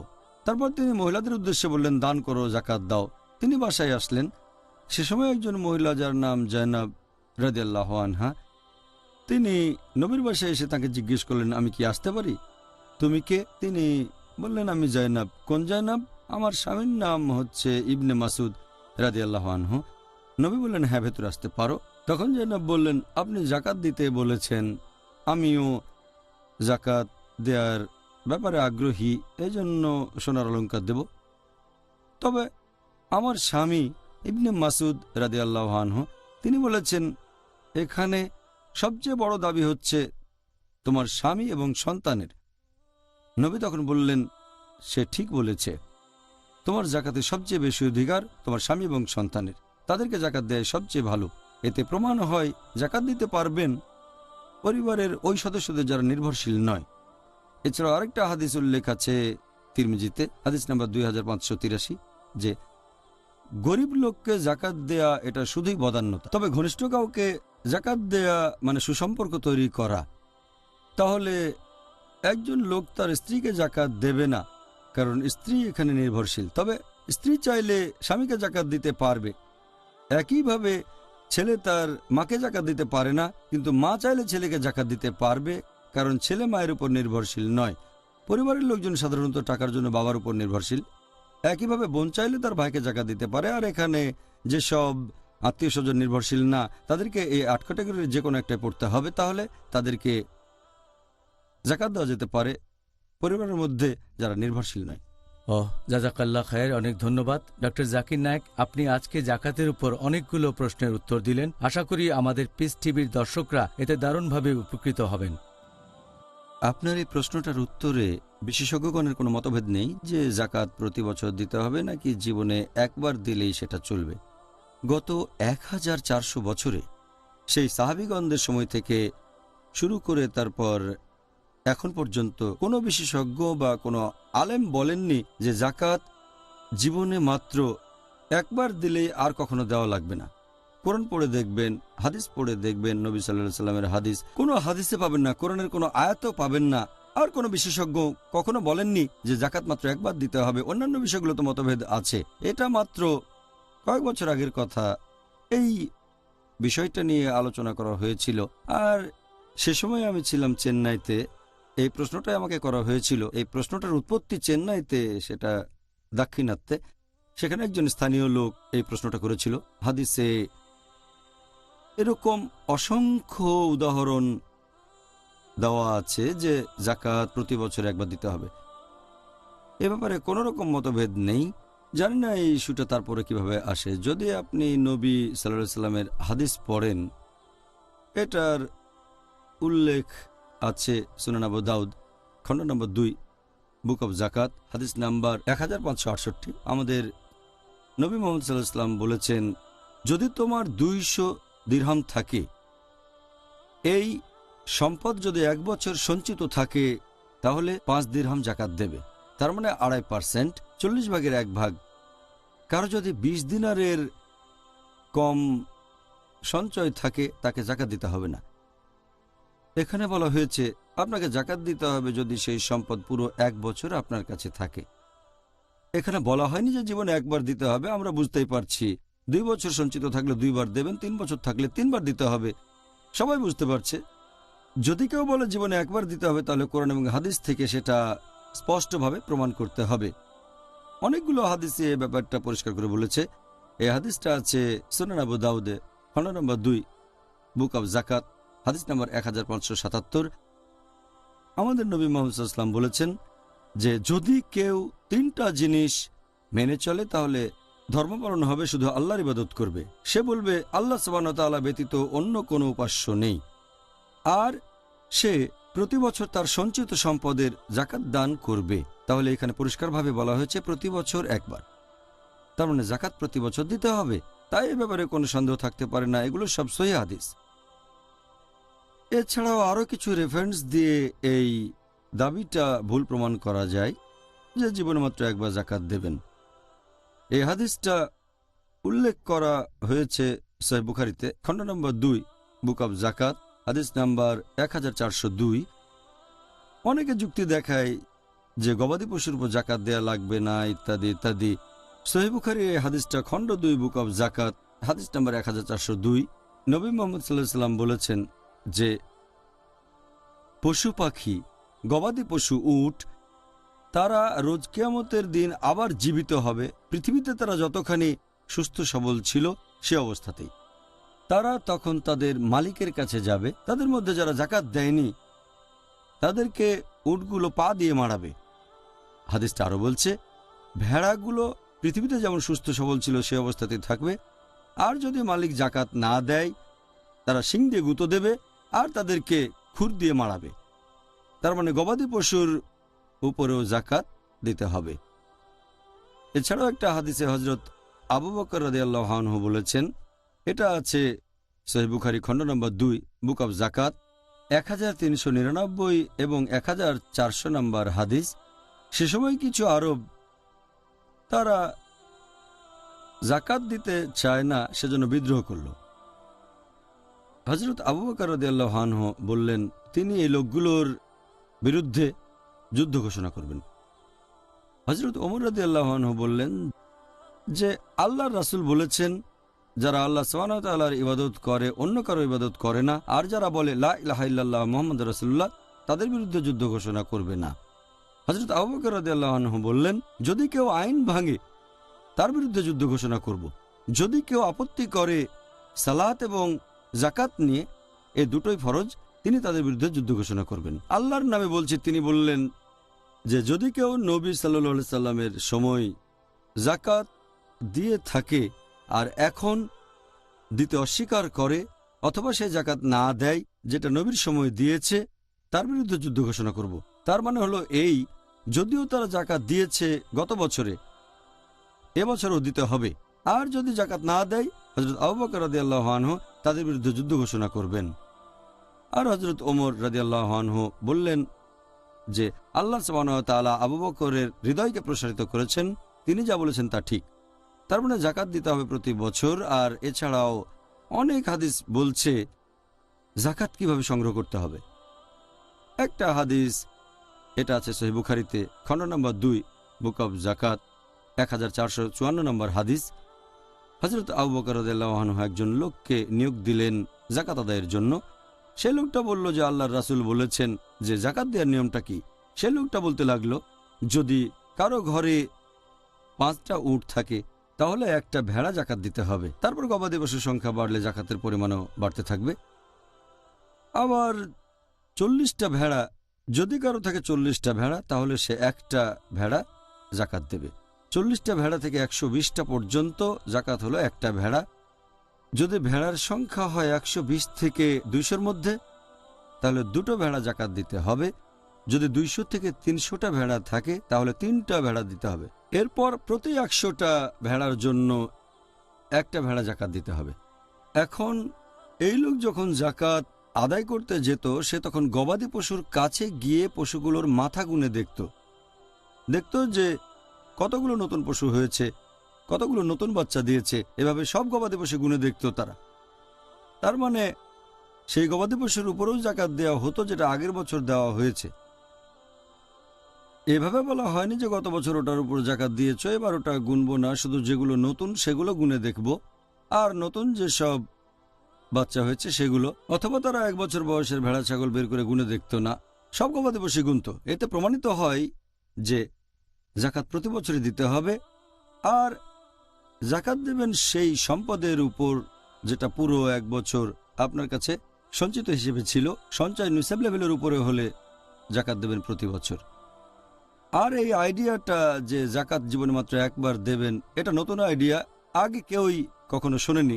প্রশ্নটা কিছুদিন আগে মানুষের মাথায় এসেছে, গত 1400 বছর ছিল না। এই ব্যাপারটা নিয়ে কোনো রকম মতভেদ নেই। বিশেষজ্ঞগণ আর ফুকাহাগণ সবাই একটা ব্যাপারে একমত যে প্রতি বছর জাকাত দিতে হবে। তাহলে তো পরিষ্কার, আলহামদুলিল্লাহ। দ্বিতীয় প্রশ্ন, যে জাকাত পাচ্ছে তাকে কি জানানো আবশ্যক যে তাকে জাকাত দেয়া হচ্ছে? যাকে জাকাত দেওয়া হচ্ছে তাকে এটা জানানো আবশ্যক না যে তাকে জাকাত দেওয়া হচ্ছে। আপনি যদি শিওর হন আপনি যে লোককে জাকাত দিচ্ছেন সে কোরআনে উল্লেখিত 8টা ক্যাটাগরির মধ্যে যদি পড়ে, ফুকারা, মাসাকিন, এ ধরনের 8টা ক্যাটাগরির মধ্যে যদি পড়ে, তাহলে তাকে জাকাত দিতে পারেন। আর এটা আবশ্যিক না যে তাকে জানাতেই হবে এটা জাকাত। যদি আপনার সন্দেহ থাকে সে এই ক্যাটাগরিতে পড়ে কিনা, তাহলে একটু খোঁজ খবর নিয়ে দেখেন। তবে স্বাভাবিক পরিস্থিতিতে তাকে জানানোটা আবশ্যিক না যে এটা জাকাতের টাকা। 3 নম্বর প্রশ্ন, জমির উপর জাকাত কিভাবে দিতে হবে? জমিটা বিক্রি করার পরে সেই টাকা দিয়ে বেশ কয়েক বছরের জাকাত দেয়ার অনুমতি কি আছে? যদি বিক্রি করার উদ্দেশ্যে কোনো জমি কেনেন ব্যবসা করার জন্য, তাহলে সেই জমির 2.5% হারে আপনি জাকাত দিয়ে দেবেন সেই জমির মূল্যের উপর প্রতি বছর। 1 বছর জমিটা আপনার মালিকানায় থাকলে সেই জমির চলতি মূল্যের উপর দেবেন 2.5% জাকাত। এখন আপনি যে সময়ে আপনার জাকাতের হিসেব করবেন, এখানে জমির ক্রয় মূল্য দিয়ে হিসেব করবেন না। জমির দাম বাড়তে পারে আবার কমতেও পারে, সেজন্য আপনার জমির বর্তমান মূল্য যেটা। আর যদি এই জমি 1 বছর আপনার মালিকানায় থাকে, তাহলে বর্তমান মূল্যের উপর 2.5% হারে জাকাত দেবেন। একটা জমি ধরুন অনেক বছর আপনার মালিকানায় আছে, এখানে জাকাত দেবেন প্রতি বছর আপনার অন্যান্য সম্পদ থেকে। তবে অন্যান্য সম্পদ যদি না থাকে, শুধু এই জমিটাই আছে, আর যদি জাকাত দিতে না পারেন প্রতি বছর দেওয়াটাই ভালো। তবে যদি না পারেন, কোনো সম্পত্তি না থাকে, তাহলে একেবারে শেষ উপায় হিসেবে, অবশ্য সেটা না করলেই ভালো, যদি আপনার কাছে টাকা না থাকে তাহলে বিক্রি না হওয়া পর্যন্ত জাকাতের টাকা বকেয়া রাখতে পারেন। আর যখন বিক্রি করবেন, যদি 5 বছর আপনার মালিকানায় থাকে আর জাকাত দেননি, তাহলে বিক্রি হলেই তখন জাকাত দিয়ে দেবেন, সেটা 5 গুণ 2.5%। তবে প্রতি বছর জমিটার দাম হিসেব করতে হবে আপনাকে অবশ্যই। প্রথম বছরে হয়তো ছিল এক্স, দ্বিতীয় বছরে ওয়াই, তৃতীয় বছরে জেড, এভাবে প্রত্যেক বছরের দামটা হিসেব করবেন। তারপর সেই বছরের 2.5% বের করবেন, এভাবে সবগুলো যোগ করবেন 2.5% করে 5 বছর। তারপর জমি বিক্রি হলে জাকাত দিয়ে দেবেন। সবচেয়ে ভালো হচ্ছে তাড়াতাড়ি জাকাত দিয়ে দেওয়া। ধন্যবাদ ডক্টর জাকির। এবারে পরের প্রশ্ন, 4 নম্বর প্রশ্ন, কিছু লোক বাসস্থানের উপরে ইনভেস্ট করে কারণ তারা ব্যাংকে টাকা রাখতে চায় না, কিন্তু তারা বলে যে বাসস্থানের ক্ষেত্রে জাকাত দিতে হবে শুধুমাত্র এর ভাড়ার উপরে, বাসস্থানের আসল মূল্যের উপর দিতে হবে না। এই ব্যাপারটা সম্পর্কে আপনি কি মতামত দেবেন? এই ব্যাপারে যদি বেশিরভাগ বিশেষজ্ঞের কথা বলেন, তারা যেটা বলে থাকেন যে জমিটা যদি বিক্রি করা বা কেনা হয় লাভের উদ্দেশ্যে, এ ব্যাপারে সব বিশেষজ্ঞই এক বাক্যে বলেন এটার উপরে জাকাত দিতে হবে। আগের প্রশ্নের উত্তরেও বলেছি, যখনই 1 বছর পূর্ণ হয়ে যাবে আপনি যে জমিটা কিনেছেন সেটার জাকাত দিতে হবে। তবে যদি জমি থাকে আর সেটা ভাড়া দেন, একটা বাড়ি কিনলেন তারপর সেটা ভাড়া দিলেন, বেশিরভাগ বিশেষজ্ঞ বলেন যে বাড়ির মূল্যের উপর জাকাত ধরা যাবে না। জাকাত দেবেন যে ভাড়াটা পাচ্ছেন তার উপরে। আপনি ভাড়া পেলেন, সেই টাকা যদি আপনার কাছে 1 বছর সঞ্চিত থাকে আর যদি নিসাব লেভেলের উপরে হয়, তাহলে জাকাত দেবেন ভাড়ার উপরে, সেই বাড়ি, ফ্ল্যাট বা জমির দামের উপরে না। কিন্তু এখনকার দিনে বেশিরভাগ লোক ইনভেস্টমেন্টের জন্য জমি কেনে, তারপর সেটা ভাড়া দেয়। তাহলে সমস্যাটা হচ্ছে যে লোকে জমি কিনে তারপর সেটা ভাড়া দিচ্ছে। তবে যদি মনে করে 4-5 বছর পরে জমির দাম বেড়ে গেলে সেটা বিক্রি করে দিতে পারবে, এখন জমিটা খালি ফেলে রাখবে না, সেজন্য তারা ভাড়া দেয় অন্য লোকের কাছে যার ফ্ল্যাটের প্রয়োজন আছে। এখন তাকে জাকাত দিতে হবে কি হবে না, এটা নিয়ে কিছু মতভেদ আছে, বিশেষজ্ঞগণের মতভেদ। কিছু বিশেষজ্ঞ বলেন ঠিক আছে, ভাড়ার উপরে জাকাত দেবেন যদি 1 বছরের বেশি আর নিসাব লেভেলের উপরে থাকে। যখন বিক্রি করবেন তখন জমির দামের উপর আপনি 2.5% হারে জাকাত দিয়ে দেবেন। তবে কিছু বিশেষজ্ঞ আছেন যারা কথা বলেন না, এ মতের সাথে একমত না। তারা বলেন যে আপনি যদি জমি কেনেন আর সেটা কাউকে ভাড়াও দেন, সেই জমিটার মূল্য বাজারে জমিটার অথবা ফ্ল্যাটের মূল্যের উপরে প্রতি বছর জাকাত দেবেন। ইবনে আকিলের মতো বিশেষজ্ঞগণ কথা বলেছেন। ইবনুল আরাবি, ইবনে আকিল হলেন হাম্বলি, ইবনুল আরবি তিনি আবার মালিকি, শেখ আবু জহরা ইনি হানাফি, আব্দুর রহমান আল হাসান, শেখ আব্দুল ওয়াফ খালাফ তিনি বর্তমানের একজন বিখ্যাত আলেম, শেখ ইউসুফ আল কারদাভি। এরকম আরও অনেক বিশেষজ্ঞ বলেছেন যদি কোনো লোক অনেকগুলো ফ্ল্যাট কিনে সেগুলো ভাড়া দেয় তাহলে তাকে সেই ফ্ল্যাটের দামের উপরেও জাকাত পরিশোধ করতে হবে। কিন্তু একজন গরিব লোক, তার কোনো উপার্জন নেই, কোনো ব্যবসা নেই, আছে মাত্র একটা বাড়ি যেখানে সে থাকে, আরেকটা বাড়ি থেকে ভাড়া পায়, এখানে সবাই একমত যে সে ভাড়ার উপরে জাকাত দেবে যদি সঞ্চয় নিসাব লেভেলের উপরে থাকে। তবে অনেক ধনী লোক আছে যাদের অনেক ফ্ল্যাট, তারা এই ফ্ল্যাটগুলো কিনে সেগুলো ভাড়া দিয়েছে, এরকম প্রচুর সম্পদ আছে। তারা যদি বেশিরভাগ বিশেষজ্ঞগণের সাথে একমত হন যে জাকাত দিতে হবে শুধু ভাড়ার উপরে, ধরেন একজন লোকের 100টা ফ্ল্যাট আর তারপর দাম পড়েছে হয়তো হাজার হাজার ডলার, আর যে ভাড়া পায় সেটা দিয়ে তার ব্যক্তিগত চাহিদাগুলো মিটে যায়, আর 1 বছর ঘোরার আগে ভাড়া পাওয়ার আগেই সে আরেকটা ফ্ল্যাট কিনল। তাহলে যদি তার স্বর্ণের গহনাগাটি না থাকে তখন তার জাকাতি দেওয়া লাগবে না। ধরেন 100টা ফ্ল্যাট আস্তে আস্তে হলে 110, 120, 130, হয়তো বা সেই লোক বোম্বের সবচেয়ে ধনী মানুষদের একজন হয়ে গেল, বা অন্য শহরে তার কাছে হয়তো শহরের অর্ধেক সম্পত্তি আছে, অর্ধেক সম্পদ তার। এখন যদি বলেন প্রতি বছর জাকাত দিতে হবে না, সে হয়তো একজন কোটিপতি, শহরের অর্ধেক হয়তো তারই, অথবা 4 ভাগে 3 ভাগই সে ভাড়া পাচ্ছে। যখন ভাড়ার টাকা পাচ্ছে 1 বছর পূর্ণ হওয়ার আগেই সে টাকা দিয়ে তার চাহিদা মেটালো জমি কিনে, এখানে সে জমির উপর জাকাত দিচ্ছে না, ভাড়ার উপর দিচ্ছে। তাহলে সেই লোক দিন দিন আরো বেশি ধনী হয়ে যাচ্ছে, জমির দামের উপরে 1 টাকাও দেবে না জাকাত। সেজন্য আমি কম সংখ্যক বিশেষজ্ঞগণের সাথে একমত, যেমন ইবনুল আরবি, ইবনে আকিল, শেখ আবু জহরা, শেখ ইউসুফ আল কারদাভি, এই বিশেষজ্ঞগণ বলেছেন যদি কারো মালিকানায় এরকম অনেক জমি থাকে আর তারা সেখানে বাড়ি বানিয়ে ভাড়া দেয় তাহলে তাকে সেই জমির বর্তমান মূল্যের উপরেও জাকাত দিতে হবে।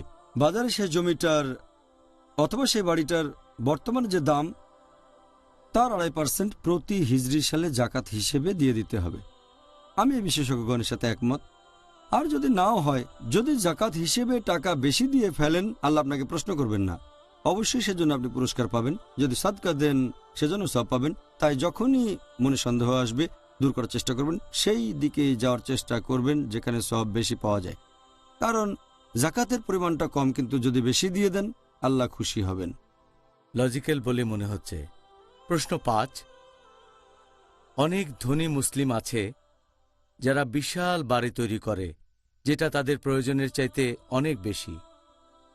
সেই বাসার উপর জাকাত দিতে হবে না যেখানে সেই লোক বসবাস করে। বাড়িটা যদি ছোটখাটো হতো তাহলে টাকাটা বেঁচে যেত, তাকে কোনো জাকাত দেয়া লাগতো না। আর যেহেতু তারা বিশাল বাড়ি বানান সেই জন্য তারা জাকাত দেয়া থেকে অব্যাহতি পায়।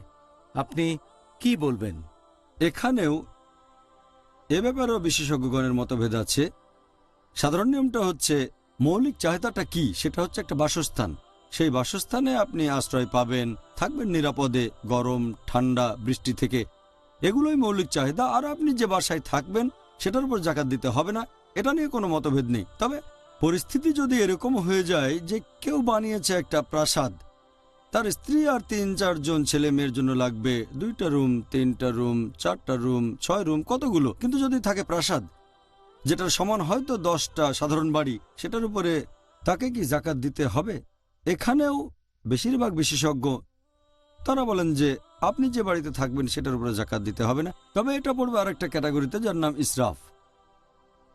আল্লাহ পবিত্রকরণে বলেছেন সূরা ইসরা অধ্যায় নম্বর 17 আয়াত নম্বর 26 ও 27 যে তোমরা অপব্যয় করো না, অপচয় করো না, কারণ যারা অপব্যয় করে তারা হচ্ছে শয়তানের ভাই। আল্লাহ বলেছেন সূরা ফুরকান অধ্যায় নম্বর 25 আয়াত নম্বর 67 যে এরা হলো বিশ্বাসী যারা ব্যয় করতে কার্পণ্য করে না, আবার অপচয়ও করে না, মেনে চলে মধ্যম পন্থা। তাহলে অপচয় করা হারাম ইসলামে, তাই এই ধরনের প্রাসাদ বানানো সম্পূর্ণ নিষিদ্ধ।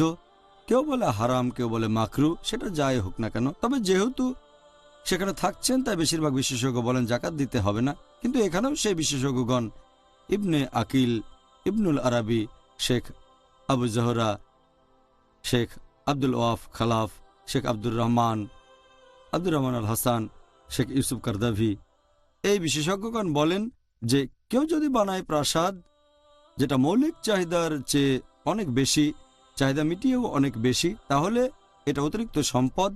আর আমি আপনার সঙ্গে একমত, এই টাকা দিয়ে 10টা বাড়ি কিনে একটাতে থাকতে পারেন, তাহলে বাকি 9টা বাড়ির উপরে জাকাত দিতে হতো। যেহেতু বাড়িটা অনেক দামি, সেজন্য বিশেষজ্ঞগণ বলেন যে এই বাড়ির উপরেও জাকাত দিতে হবে। অথবা সেই লোকের অনেকগুলো বাড়ি আছে, বাড়িগুলোর উপরে জাকাত দেবে, আমি এটার সাথে একমত। আর যদি জাকাত নাও হয়, সেই ধনী লোক সে যদি 2.5% হারে জাকাত দেয়, এটা তার জন্যই ভালো। শেষ বিচারের দিনে এই কাজগুলো তার পক্ষে কথা বলবে। আর সেজন্য আমার মতে এরকম বাড়ির উপরে জাকাত দিতে হবে, এটা বেশি ভালো। অনেক ধন্যবাদ ডক্টর জাকির। পরের প্রশ্নটাও করেছেন একজন দর্শক। কিছু মুসলিম আছে যারা অনেক ধনী, আর তাদের আছে অনেকগুলো কোম্পানি আর ফ্যাক্টরি আর অনেক সম্পদ।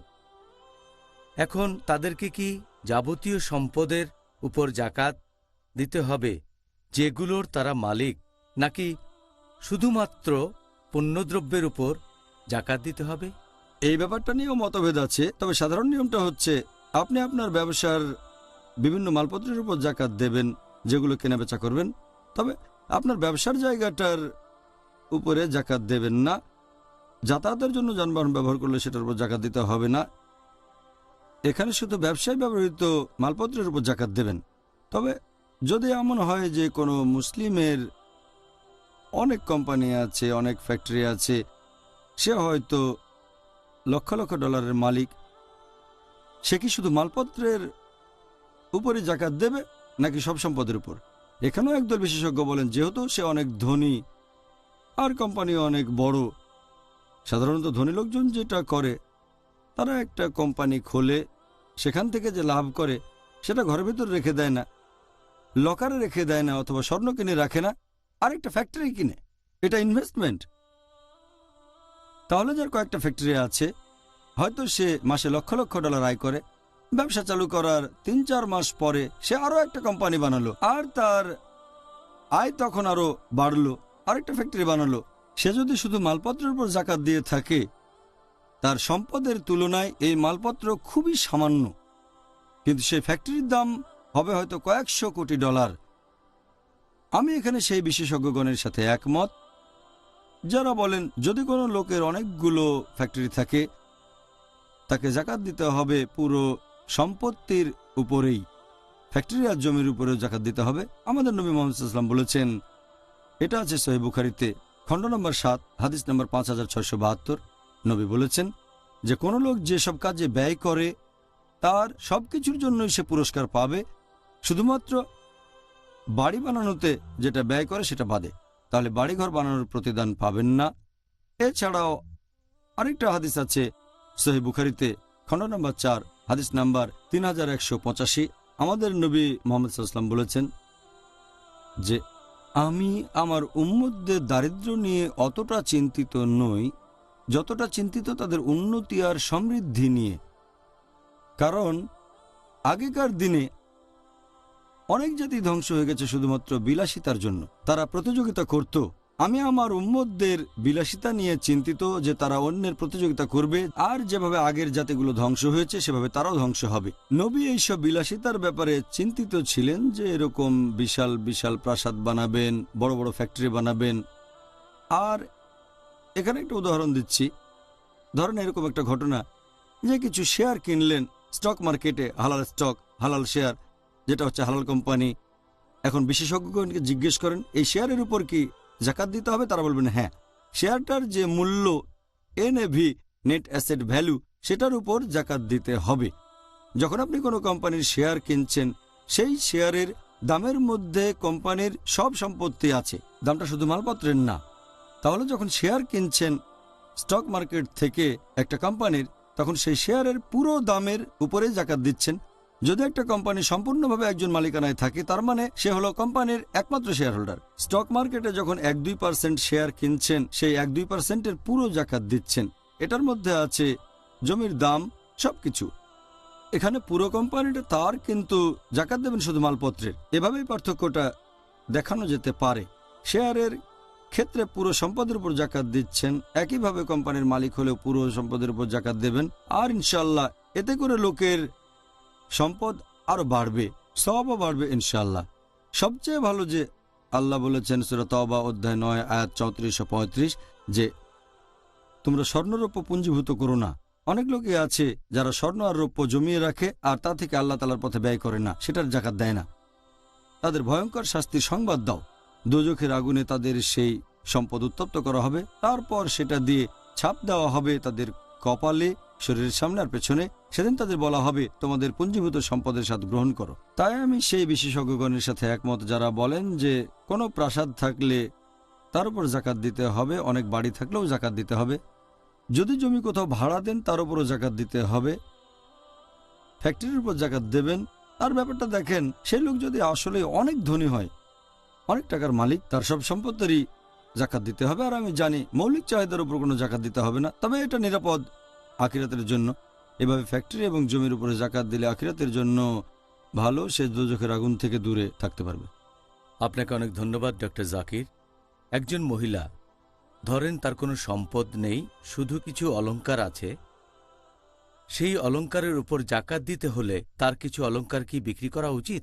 যদি অলংকার বা গহনার কথা বলেন, যদি স্বর্ণ হয় আর যদি সেটা নিসাব লেভেলের উপরে থাকে, 85 গ্রাম স্বর্ণ বা তার চেয়ে বেশি, তাহলে জাকাত বাধ্যতামূলক। যদি রৌপ্য হয় তাহলে পরিমাণ হবে 595 গ্রাম অথবা তার বেশি। যদি নিসাব লেভেলের উপরে থাকে তাহলে জাকাত বাধ্যতামূলক। আপনি অন্যান্য সম্পদ থেকেও জাকাত দিতে পারেন অথবা গহনা থেকেও দিতে পারেন। যদি অন্য কোনো উৎস থাকে সেখান থেকে দেবেন প্রত্যেক বছরই 2.5% সেই স্বর্ণ অথবা রৌপ্য গহনার যে দাম আসে। যদি টাকা না থাকে তাহলে তার হয়ে অন্য কোনো আত্মীয় দিয়ে দিতে পারে, হতে পারে তার বাবা, ভাই, মা, যে কোনো আত্মীয় দিতে পারে। তবে যদি তার টাকা বা আত্মীয় স্বজন না থাকে তাহলে সেই গহনার কিছু অংশ বিক্রি করতে হবে।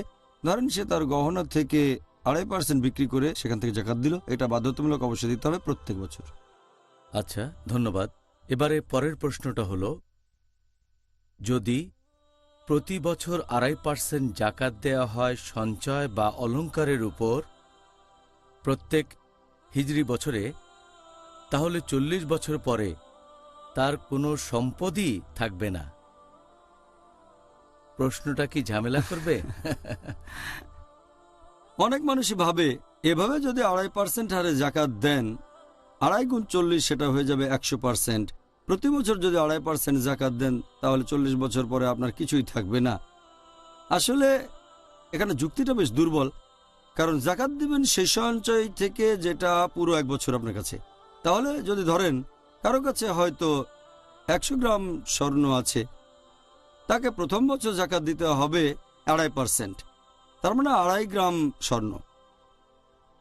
পরের বছর সে 97.5 গ্রামের উপরে জাকাত দেবে 2.5% হারে, 100 গ্রামের উপরে না।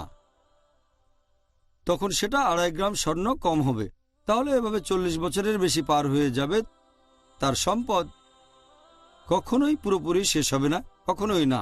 এমনকি এটা কয়েকশো বছর, শত শত বছর ধরে জাকাত দিলেও শেষ হবে না। জাকাতের পরিমাণ কমতে থাকবে, কিছু অংশ অবশিষ্ট। আর এছাড়াও সম্পদটা যখন নিসাব লেভেলে পৌঁছাবে, যদি কয়েক বছর ধরে 2.5% জাকাত দিয়ে যান, বেশ কয়েক বছর দিলেন, হয়তো 5, 10, 15 বছর, কয়েক বছর পরে 5-10 বছর পরে সম্পদের পরিমাণ নিসাব লেভেলে আসবে। যখনই সেটা 85 গ্রাম স্বর্ণের নিচে নেমে যাবে, এই পর্যায়ে নেমে আসতে হয়তো 10 বছর লাগবে অথবা আর একটু বেশি। যখনই নিসাব লেভেলের নিচে নেমে যাবে আর জাকাত দেওয়া লাগবে না। অথবা কারো যদি থাকে 1000 গ্রাম স্বর্ণ, সে জাকাত দিতে থাকবে, তবে নিসাব লেভেলের নিচে নেমে গেলে জাকাত দিতে হবে না। তাই সম্পদ কখনোই শেষ হবে না। নিসাব লেভেলের নিচে জাকাত দিলেও সেটা কখনোই শেষ হবে না। তবে নিসাব লেভেলের নিচে গেলে ইসলামিক শরিয়া অনুযায়ী আপনাকে জাকাত দিতে হবে না। আর এই কারণে আলহামদুলিল্লাহ জাকাতের পরিমাণ প্রতি বছরই আস্তে আস্তে কমে যায়। জাজাকাল্লাহ খায়ের, অনেক ধন্যবাদ। পরের প্রশ্ন, হীরা বা দামি পাথরের ক্ষেত্রে কি জাকাত দিতে হবে? আপনি যদি হীরা আর অন্যান্য দামি পাথরের কথা বলেন, মুক্তা, নীলা, গোমেদ, এ ব্যাপারে বিশেষজ্ঞগণ সবাই একমত যে এইসব পাথরের উপর জাকাত দিতে হবে না, হীরার উপরেও না। তবে যদি সেটা ব্যবসা হয়, দামি পাথর কেনাবেচা করছেন, তাহলে প্রতি বছর সেটার উপরে জাকাত দিতে হবে, কেনাবেচা করে যে লাভ করছেন তার উপরে। কিন্তু যদি ব্যবহার করা হয় গহনা হিসেবে, তখন সেটার উপরে আপনার কোনো জাকাত দিতে হবে না। তবে যদি গহনা মিক্সচার করা থাকে, স্বর্ণ আর হীরা একসাথে, তাহলে স্বর্ণ যদি নিসাব লেভেলের উপরে থাকে জাকাত দিতে হবে তখন আপনাকে। তবে অন্যান্য পাথরের উপরে আপনাকে জাকাত দিতে হবে না। আর এখন অনেক মানুষই ইনভেস্ট করার জন্য হীরা কিনে তারা জমা রাখে, যে দাম বেড়ে গেলেই বিক্রি করবে। এটা কেনার পেছনে নিয়ত হচ্ছে তারা ইনভেস্ট করবে।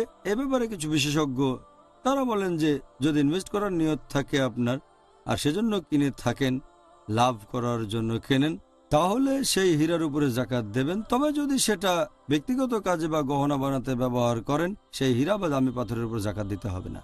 জাজাকাল্লাহ খায়ের, আপনাকে অনেক ধন্যবাদ ডক্টর জাকির।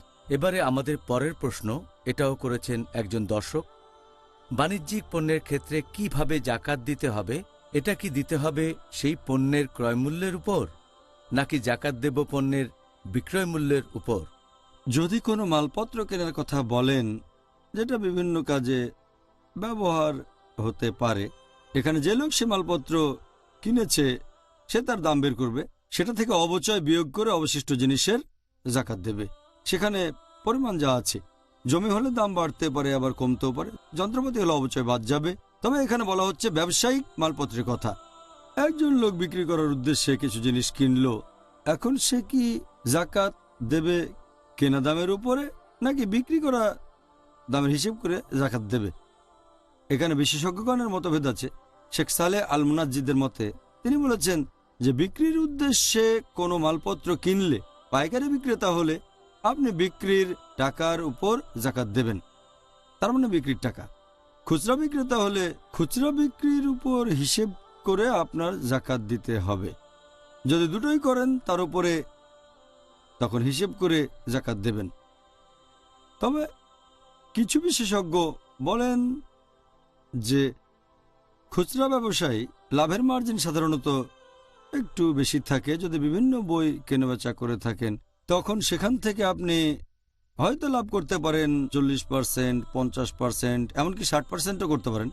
তাহলে কারো যদি একটা বড় বইয়ের দোকান থেকে থাকে বা চেন বুক স্টোর, আর তার কাছে হয়তো $1,00,000 মূল্যের বই আছে, বিক্রি করলে সে পাবে $2,00,000।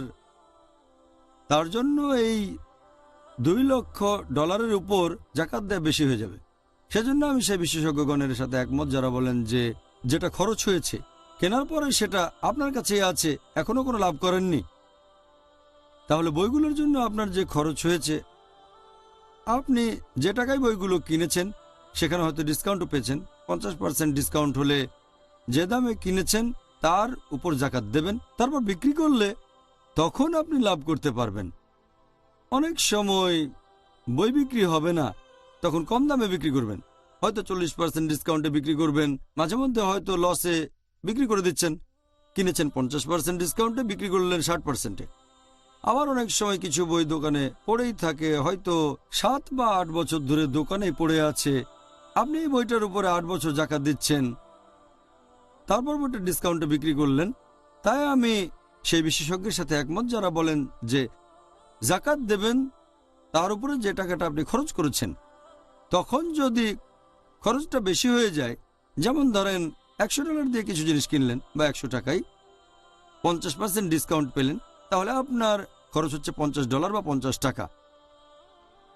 ধরেন জিনিসটার এমআরপি সর্বোচ্চ খুচরা মূল্য সেটা বেড়ে 110 টাকা হয়ে গেল বা $110, তখন 50% ডিসকাউন্টে আসবে 55 টাকা। তাহলে সেটা দাম বেড়ে গেল, তবে এখনো বিক্রি করেননি, এখনো জানেন না দামটা পুরো ধরবেন নাকি ডিসকাউন্টে দেবেন নাকি এরকম কিছু। সেজন্য আমি এই ব্যাপারে বলি যা খরচ হয়েছে, যে ডিসকাউন্ট পাচ্ছেন বর্তমান দামের সাথে তুলনা করে, তারপর আপনি হিসেব করে বের করবেন যে এই মালপত্রের আপনার কত খরচ হয়েছে। 1 বছর গচ্ছিত অবস্থায় থাকলে সেটার উপর হিসেব করে জাকাত দেবেন। বাহ, সুন্দর, ধন্যবাদ। পরের প্রশ্ন, কোম্পানি কোনো যানবাহন বা গাড়ি ভাড়া করলে সেই ভাড়ার টাকার উপরে কি জাকাত দিতে হবে? যদি যানবাহন ভাড়া নেয়ার ব্যাপারে বলতে হয়, বাড়ি ভাড়া নেয়ার ক্ষেত্রেও একই নিয়ম প্রযোজ্য, একই রকম। তাই বেশিরভাগ বিশেষজ্ঞ বলেন যে যদি যানবাহন ভাড়া নেওয়া হয় জাকাত দেয়া লাগবে না সেই যানবাহনের উপর। ধরেন সেটা চালায় একজন ট্যাক্সি ড্রাইভার, আর সে খুব গরিব লোক, মাত্র একটাই ট্যাক্সি, হয়তো সে মাসে মাত্র কয়েক হাজার ডলার আয় করে অথবা কয়েক হাজার টাকা। আর এখানে যদি তাকে সেই গাড়িটার দামের উপর জাকাত দিতে হয় ট্যাক্সির উপর, সেটা অবিচার হয়ে যাবে। সেজন্য আমার মতে গাড়ির উপর জাকাত দিতে হবে না। অন্যদিকে যদি এমন কেউ থাকে যার অনেকগুলো গাড়ি আছে, হয়তো কয়েক হাজার গাড়ি আছে, বিভিন্ন কোম্পানি আছে যাদের অনেকগুলো বড় বড় গাড়ি আছে, তাদের জন্য এই গাড়ি এক ধরনের সম্পদ। গাড়িগুলো ভাড়া দিয়ে তারা প্রতি মাসে আরও নতুন নতুন গাড়ি কিনতে পারে। তাই আমার মতে যদি তার অনেকগুলো গাড়ি থাকে আর সেগুলো যদি ভাড়া দেয়, তাহলে সেটার ক্রয়মূল্য অবচয় বাদ দিয়ে গাড়িটা যে দামে কেনা হয়েছে সেটা ধরবেন না, সেটা থেকে অবচয় বাদ দেবেন, প্রতি বছরের অবচয় হিসেব করবেন, তারপর যে দামটা আসবে তার উপরে জাকাত দিতে হবে। সেটাই সবচেয়ে ভালো। আমি এই বিশেষজ্ঞগণের সাথে একমত। শেখ কারদাভি, ইবনে আকিল, ইবনুল আরাবি, শেখ আবু জোহরা, আব্দুর রহমান আল হাসান, ইনাদের সাথে আমি একমত। পরের প্রশ্ন, আরেকজন দর্শক, এমন কিছু মুসলিম আছে যারা অনেক বছর ধরে জাকাত দেয় না। এখন তারা যদি অনুশোচনা করতে চায় তাহলে তাদেরকে কি আগের বছরগুলোর জাকাত দিতে হবে? যদি দিতে হয় তাহলে সেই জাকাতটা কিভাবে হিসাব করবে? কারণ তাদের কাছে কোনো রেকর্ডপত্র নেই যে কত বছর ধরে কি পরিমাণ জাকাত তাদের দেয়া হয়নি। এ প্রসঙ্গে আমি আগেও বলেছি যে রমজান হচ্ছে অনুশোচনার মাস। এই অনুশোচনার কয়েকটা শর্ত আছে। যদি কোনো অন্যায় করেন, গুনাহ করেন, সেটা তখনই বন্ধ করবেন, ভবিষ্যতে আর করবেন না। আর যদি শুধরাতে পারেন, আপনি এখন জানেন জাকাত না দেওয়াটা খারাপ, মানছেন জাকাত না দেওয়া খারাপ, বন্ধ করেন। তার মানে জাকাত দেওয়া বন্ধ করবেন না, জাকাত দিয়ে যান। আর খেয়াল রাখবেন ভবিষ্যতে যেন কখনো জাকাত মিস না করেন। প্রতি বছর জাকাত দেবেন, আগের ভুলগুলো শুধরাতে পারেন। তার মানে আগের জাকাতগুলো দেবেন, কারণ জাকাত হচ্ছে গরিব মানুষের হক। 8 ক্যাটাগরির মানুষকে তাদের প্রাপ্য জিনিস থেকে আপনি বঞ্চিত করেছেন, সেটা আসলে তাদের পাওনা। তাহলে যদি আগের জাকাত না দেন আর বুঝতে পারেন যে জাকাত দিতে হবে, সেখানে আনুমানিক হিসেব করবেন যে আগের বছরগুলোতে জাকাত কেমন আসতে পারে। 5 বছর জাকাত না দিলে আনুমানিক একটা হিসেব, যদি সঠিকভাবে হিসেব করতে পারেন আমার এই সম্পত্তি ছিল, তাহলে তার উপর জাকাত দেন। যদি সেটা করতে না পারেন তাহলে আন্দাজ করতে পারেন, আনুমানিক একটা হিসেব বের করবেন, সেটা 5 বছর, 10 বছর বা 15 বছরের। প্রতি বছর আপনার উদ্বৃত্ত সম্পদ বা সঞ্চয়ের 2.5% হিসেব বের করে যত তাড়াতাড়ি সম্ভব দিয়ে দেবেন। যত তাড়াতাড়ি দেবেন ততই ভালো, তাহলে আসলে অনুতপ্ত হয়েছেন। ইনশাআল্লাহ আল্লাহ আপনার সম্পদ বাড়িয়ে দেবেন। জাযাকাল্লাহ খায়ের। ডক্টর জাকির, পরের প্রশ্ন, আমাদের একজন দর্শক জানতে চাচ্ছেন সেই লোকের জাকাত কি কবুল করা হবে যদি সে জাকাত দিয়ে ফেলে এমন কোনো একজন অযোগ্য লোককে ভুল করে? যদি কেউ কোনো অযোগ্য লোককে জাকাত দিয়ে ফেলে ভুল করে, আল্লাহ তাআলা তাকে ক্ষমা করবেন। আল্লাহ পবিত্র কোরআনে বলেছেন যে আল্লাহ তার বান্দাদের পাকড়াও করবেন না যদি তারা ভুল করে বা ভুলে যায়। ভুল করলে ইনশাআল্লাহ আল্লাহ ক্ষমা করবেন। আর একটা হাদিস, এটা আছে সহিহ বুখারীতে, খণ্ড নম্বর 2, বুক অব জাকাত, হাদিস নাম্বার 1421। একবার এক লোক কিছু দান খয়রাত করল, আর সে নিজের অজান্তেই দান করে বসলো একজন চোরকে। পরের দিন মানুষজন বলাবলি করতে লাগলো যে লোকটা দান করেছে একটা চোরকে। লোকটা বলল, সমস্ত প্রশংসা আল্লাহর, আমি আবার দান করব। সে বাইরে গিয়ে না জেনে দান করলো এক ব্যভিচারিণীকে।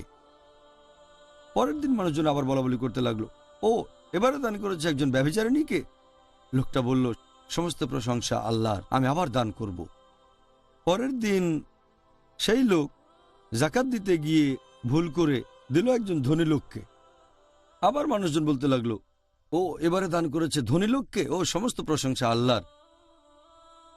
সে তখন আল্লাহর কাছে দোয়া করতে লাগলো যে সে ভুল করেছে। তখন আরেকজন লোক তার কাছে এসে বলল যে ইনশাল্লাহ দান কবুল করা হবে। তুমি হয়তো জানো না, দান করেছো হয়তো কোনো চোরকে, ব্যভিচারিণীকে আর ধনী লোককে। তুমি নিজেও জানো না এই দানের কারণে এই চোর হয়তো আর চুরি করবে না, সে সরল পথে চলে আসবে। তুমি নিজেও জানো না যে ব্যভিচারিণীকে দান করেছো সে হয়তো আর ব্যভিচার করবে না, অবাধ্য জন্নাচার ছেড়ে দেবে, সরল পথে চলে আসবে। তুমি নিজেও জানো না যে ধনী লোককে তুমি দান করেছো হয়তো সেই লোকের মন নরম হয়ে যাবে আর সে আল্লাহ সুবহানাহু ওয়া তাআলার পথে ব্যয় করা শুরু করবে। এই হাদিস বলছে তার নিয়ত ছিল ভালো। তাহলে কেউ যদি ভুল করে এমন কাউকে জাকাত দেয় যে আসলে যোগ্য নয়, যদি সে সত্য জানতে যথাসাধ্য চেষ্টা করে তারপরও ভুল হয়ে যায়, ইনশাআল্লাহ আল্লাহ সেটা কবুল করবেন। তবে যদি সন্দেহ থাকে খোঁজ খবর নেওয়া উচিত, কিন্তু ভুল হয়ে গেলে ইনশাআল্লাহ আল্লাহ তাকে দায়ী করবেন না, তার জাকাত কবুল করা হবে। অনেক ধন্যবাদ ডক্টর জাকির। এবারে আমাদের এই অনুষ্ঠানের শেষ প্রশ্ন ডক্টর, যার টপিক জাকাত, যে এই দুইটার মধ্যে পার্থক্যটা কি, সদকা এবং জাকাত? সংজ্ঞা অনুযায়ী জাকাত মানে বিশুদ্ধ করা, বৃদ্ধি করা, এর মানে মহত্ব এবং আশীর্বাদ। আর সাদকার মূল আরবি শব্দ হচ্ছে সিদ, যার মানে আন্তরিকতা, অর্থাৎ আল্লাহ সুবহানাহু ওয়া তাআলার প্রতি বিশ্বাসে আন্তরিকতা। এখন ইসলামিক শরিয়া অনুযায়ী জাকাত এটা হচ্ছে একটা বাধ্যতামূলক বার্ষিক দান। যেসব মুসলিমের সঞ্চয়ের পরিমাণ বা উদ্বৃত্ত সম্পদ নিসাব লেভেলের উপরে আছে, সেটা যদি তার কাছে 1 বছর থাকে তাহলে সেটার উপর প্রতি বছর 2.5% জাকাত দিতে হবে। আর সাদকার ব্যাপারে যদি বলেন, এটা একটা ঐচ্ছিক দান। জাকাত দেওয়াটা আল্লাহর ইবাদত, আল্লাহ তাআলার আদেশ মেনে চলা। সাদকা দেওয়াটা আল্লাহর ইবাদত, আল্লাহর আদেশ মেনে চলা, তবে এটা ঐচ্ছিক। জাকাত আর সাদকার মধ্যে প্রধান পার্থক্য হচ্ছে জাকাতের ক্ষেত্রে কিছু শর্ত পূরণ করতে হবে। 1 নাম্বার, এটা হতে পারে বিশেষ কিছু জিনিসের উপর, যেমন হতে পারে স্বর্ণ, রৌপ্য, স্বর্ণ বা রৌপ্যের অলংকার, পণ্যদ্রব্য, হতে পারে ব্যবসার কাজ, কৃষিদ্রব্য, গবাদি পশু, এরকম বিভিন্ন জিনিস। সদকার ক্ষেত্রে আপনার কোনো সম্পদ থাকতে হবে না, আপনি সদকা দিতে চাইলে দিয়ে দিতে পারেন। আর 2 নাম্বার, জাকাতের ক্ষেত্রে এই সঞ্চয় বা উদ্বৃত্ত সম্পদ আপনার কাছে গচ্ছিত থাকবে পুরো 1 বছর, তারপর দেবেন জাকাত। সদকার ক্ষেত্রে আপনার কাছে কোনো নির্দিষ্ট পরিমাণ সম্পদ নির্দিষ্ট সময়ের জন্য থাকতে হবে না, আপনি চাইলে যে কোনো সময় সদকা দিয়ে দিতে পারেন। 3 নম্বর পয়েন্ট, জাকাতের ক্ষেত্রে একটা নিসাব লেভেল থাকতে হবে। যখন নিসাব লেভেলে পৌঁছাবে, যেমন ধরেন আপনার কাছে স্বর্ণ আছে 85 গ্রাম, তখন দিতে হবে জাকাত, অথবা রৌপ্য 595 গ্রাম, এর কম হলে জাকাত লাগবে না। সদকার ক্ষেত্রে সম্পদ যাই হোক কম বা বেশি, আপনি চাইলে সদকা দিতে পারেন। এছাড়া আরেকটা পার্থক্য, জাকাত দেওয়া যাবে শুধু সেই 8 ক্যাটাগরির মানুষকে যাদের কথা পবিত্র কোরআনে বলা হয়েছে। সূরা তাওবা অধ্যায় 9 আয়াত নম্বর 60, গরিব, অভাবগ্রস্ত, এই সম্পর্কে আগে আলোচনা করেছি। সাদকা যে কাউকে এটা দেয়া যায়, জাকাতের ক্যাটাগরির লোকজনকে দেয়া যায়, ক্যাটাগরির বাইরের লোকজনকেও দেয়া যায়। সাদকা দেওয়ার ক্ষেত্রে কোনো রকম বাধ্যবাধকতা নেই। 5 নাম্বার পয়েন্ট, ধারণ করার জন্য জাকাত দেওয়াটা ফরজ ছিল, কিন্তু জাকাত না দিয়ে মারা গেল, তাহলে দায়িত্ব হবে তার সন্তানদের যেন সেই জাকাত পরিশোধ করা হয়। যদি তার সম্পত্তি ভাগাভাগি করা হয় তাহলে ভাগে যাওয়ার আগে আদায় করতে হবে সেই জাকাত। এটা হচ্ছে একটা দায়। সদকার ক্ষেত্রে কেউ সদকা না দিয়ে নিয়ত করে মারা গেলে সন্তানদের সেটা পূরণ করতে হবে না। নিয়ত ছিল বাবার, সন্তানরা পূরণ করতে পারে, এটা ঐচ্ছিক। 6 নাম্বার, যদি জাকাত না দেয় এটা ইসলামের স্তম্ভ, ফরজ কাজ, এটা আবশ্যিক, না দিলে শাস্তি পাবেন। আল্লাহ বলেছেন সূরা তাওবা অধ্যায় 9 আয়াত নম্বর 34 ও 35, দোজখের আগুনে উত্তপ্ত করা স্বর্ণ দিয়ে তাদের ছাপ দেওয়া হবে যারা তাদের সম্পদের জাকাত দেয়নি। সদকার ক্ষেত্রে ব্যাপারটা এরকম না। 7 নম্বর পয়েন্ট, নির্ভরশীল কাউকে জাকাত দেয়া যাবে না বাবা সন্তানকে জাকাত দেবে না, সন্তান বাবাকে জাকাত দেবে না। সদকার ক্ষেত্রে বাবা সন্তানকে সদকা দিতে পারে, সন্তানও বাবাকে দিতে পারে, নির্ভরশীল হোক বা না হোক। 8 নম্বর, বেশিরভাগ ক্ষেত্রে ধনী আর স্বাস্থ্যবান কাউকে জাকাত দেয়া যাবে না, কিন্তু সদকা ধনী বা স্বাস্থ্যবানদের দেয়া যাবে। তারপর অমুসলিমদের জাকাত দেয়া যাবে না, কিন্তু অমুসলিমদের সদকা দেওয়া যেতে পারে। এ হচ্ছে জাকাত এবং সদকার মধ্যে প্রধান 12টা পার্থক্য।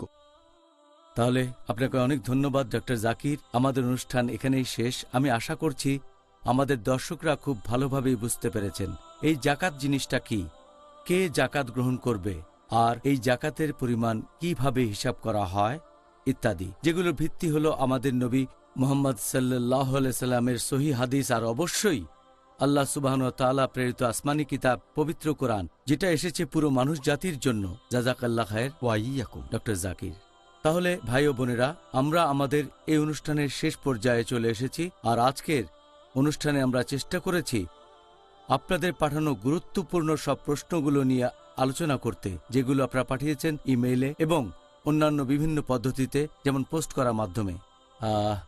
আমরা আশা করছি আর দোয়া করছি আল্লাহ তাআলার কাছে যে আপনারা যেন এই অনুষ্ঠান দেখে দারুণভাবে উপকৃত হন। নিশ্চয়ই আপনারা উত্তরগুলো বেশ উপভোগ করেছেন। আজকে আমাদের এই অনুষ্ঠানে রমজান আর ডেট উইথ ডক্টর জাকির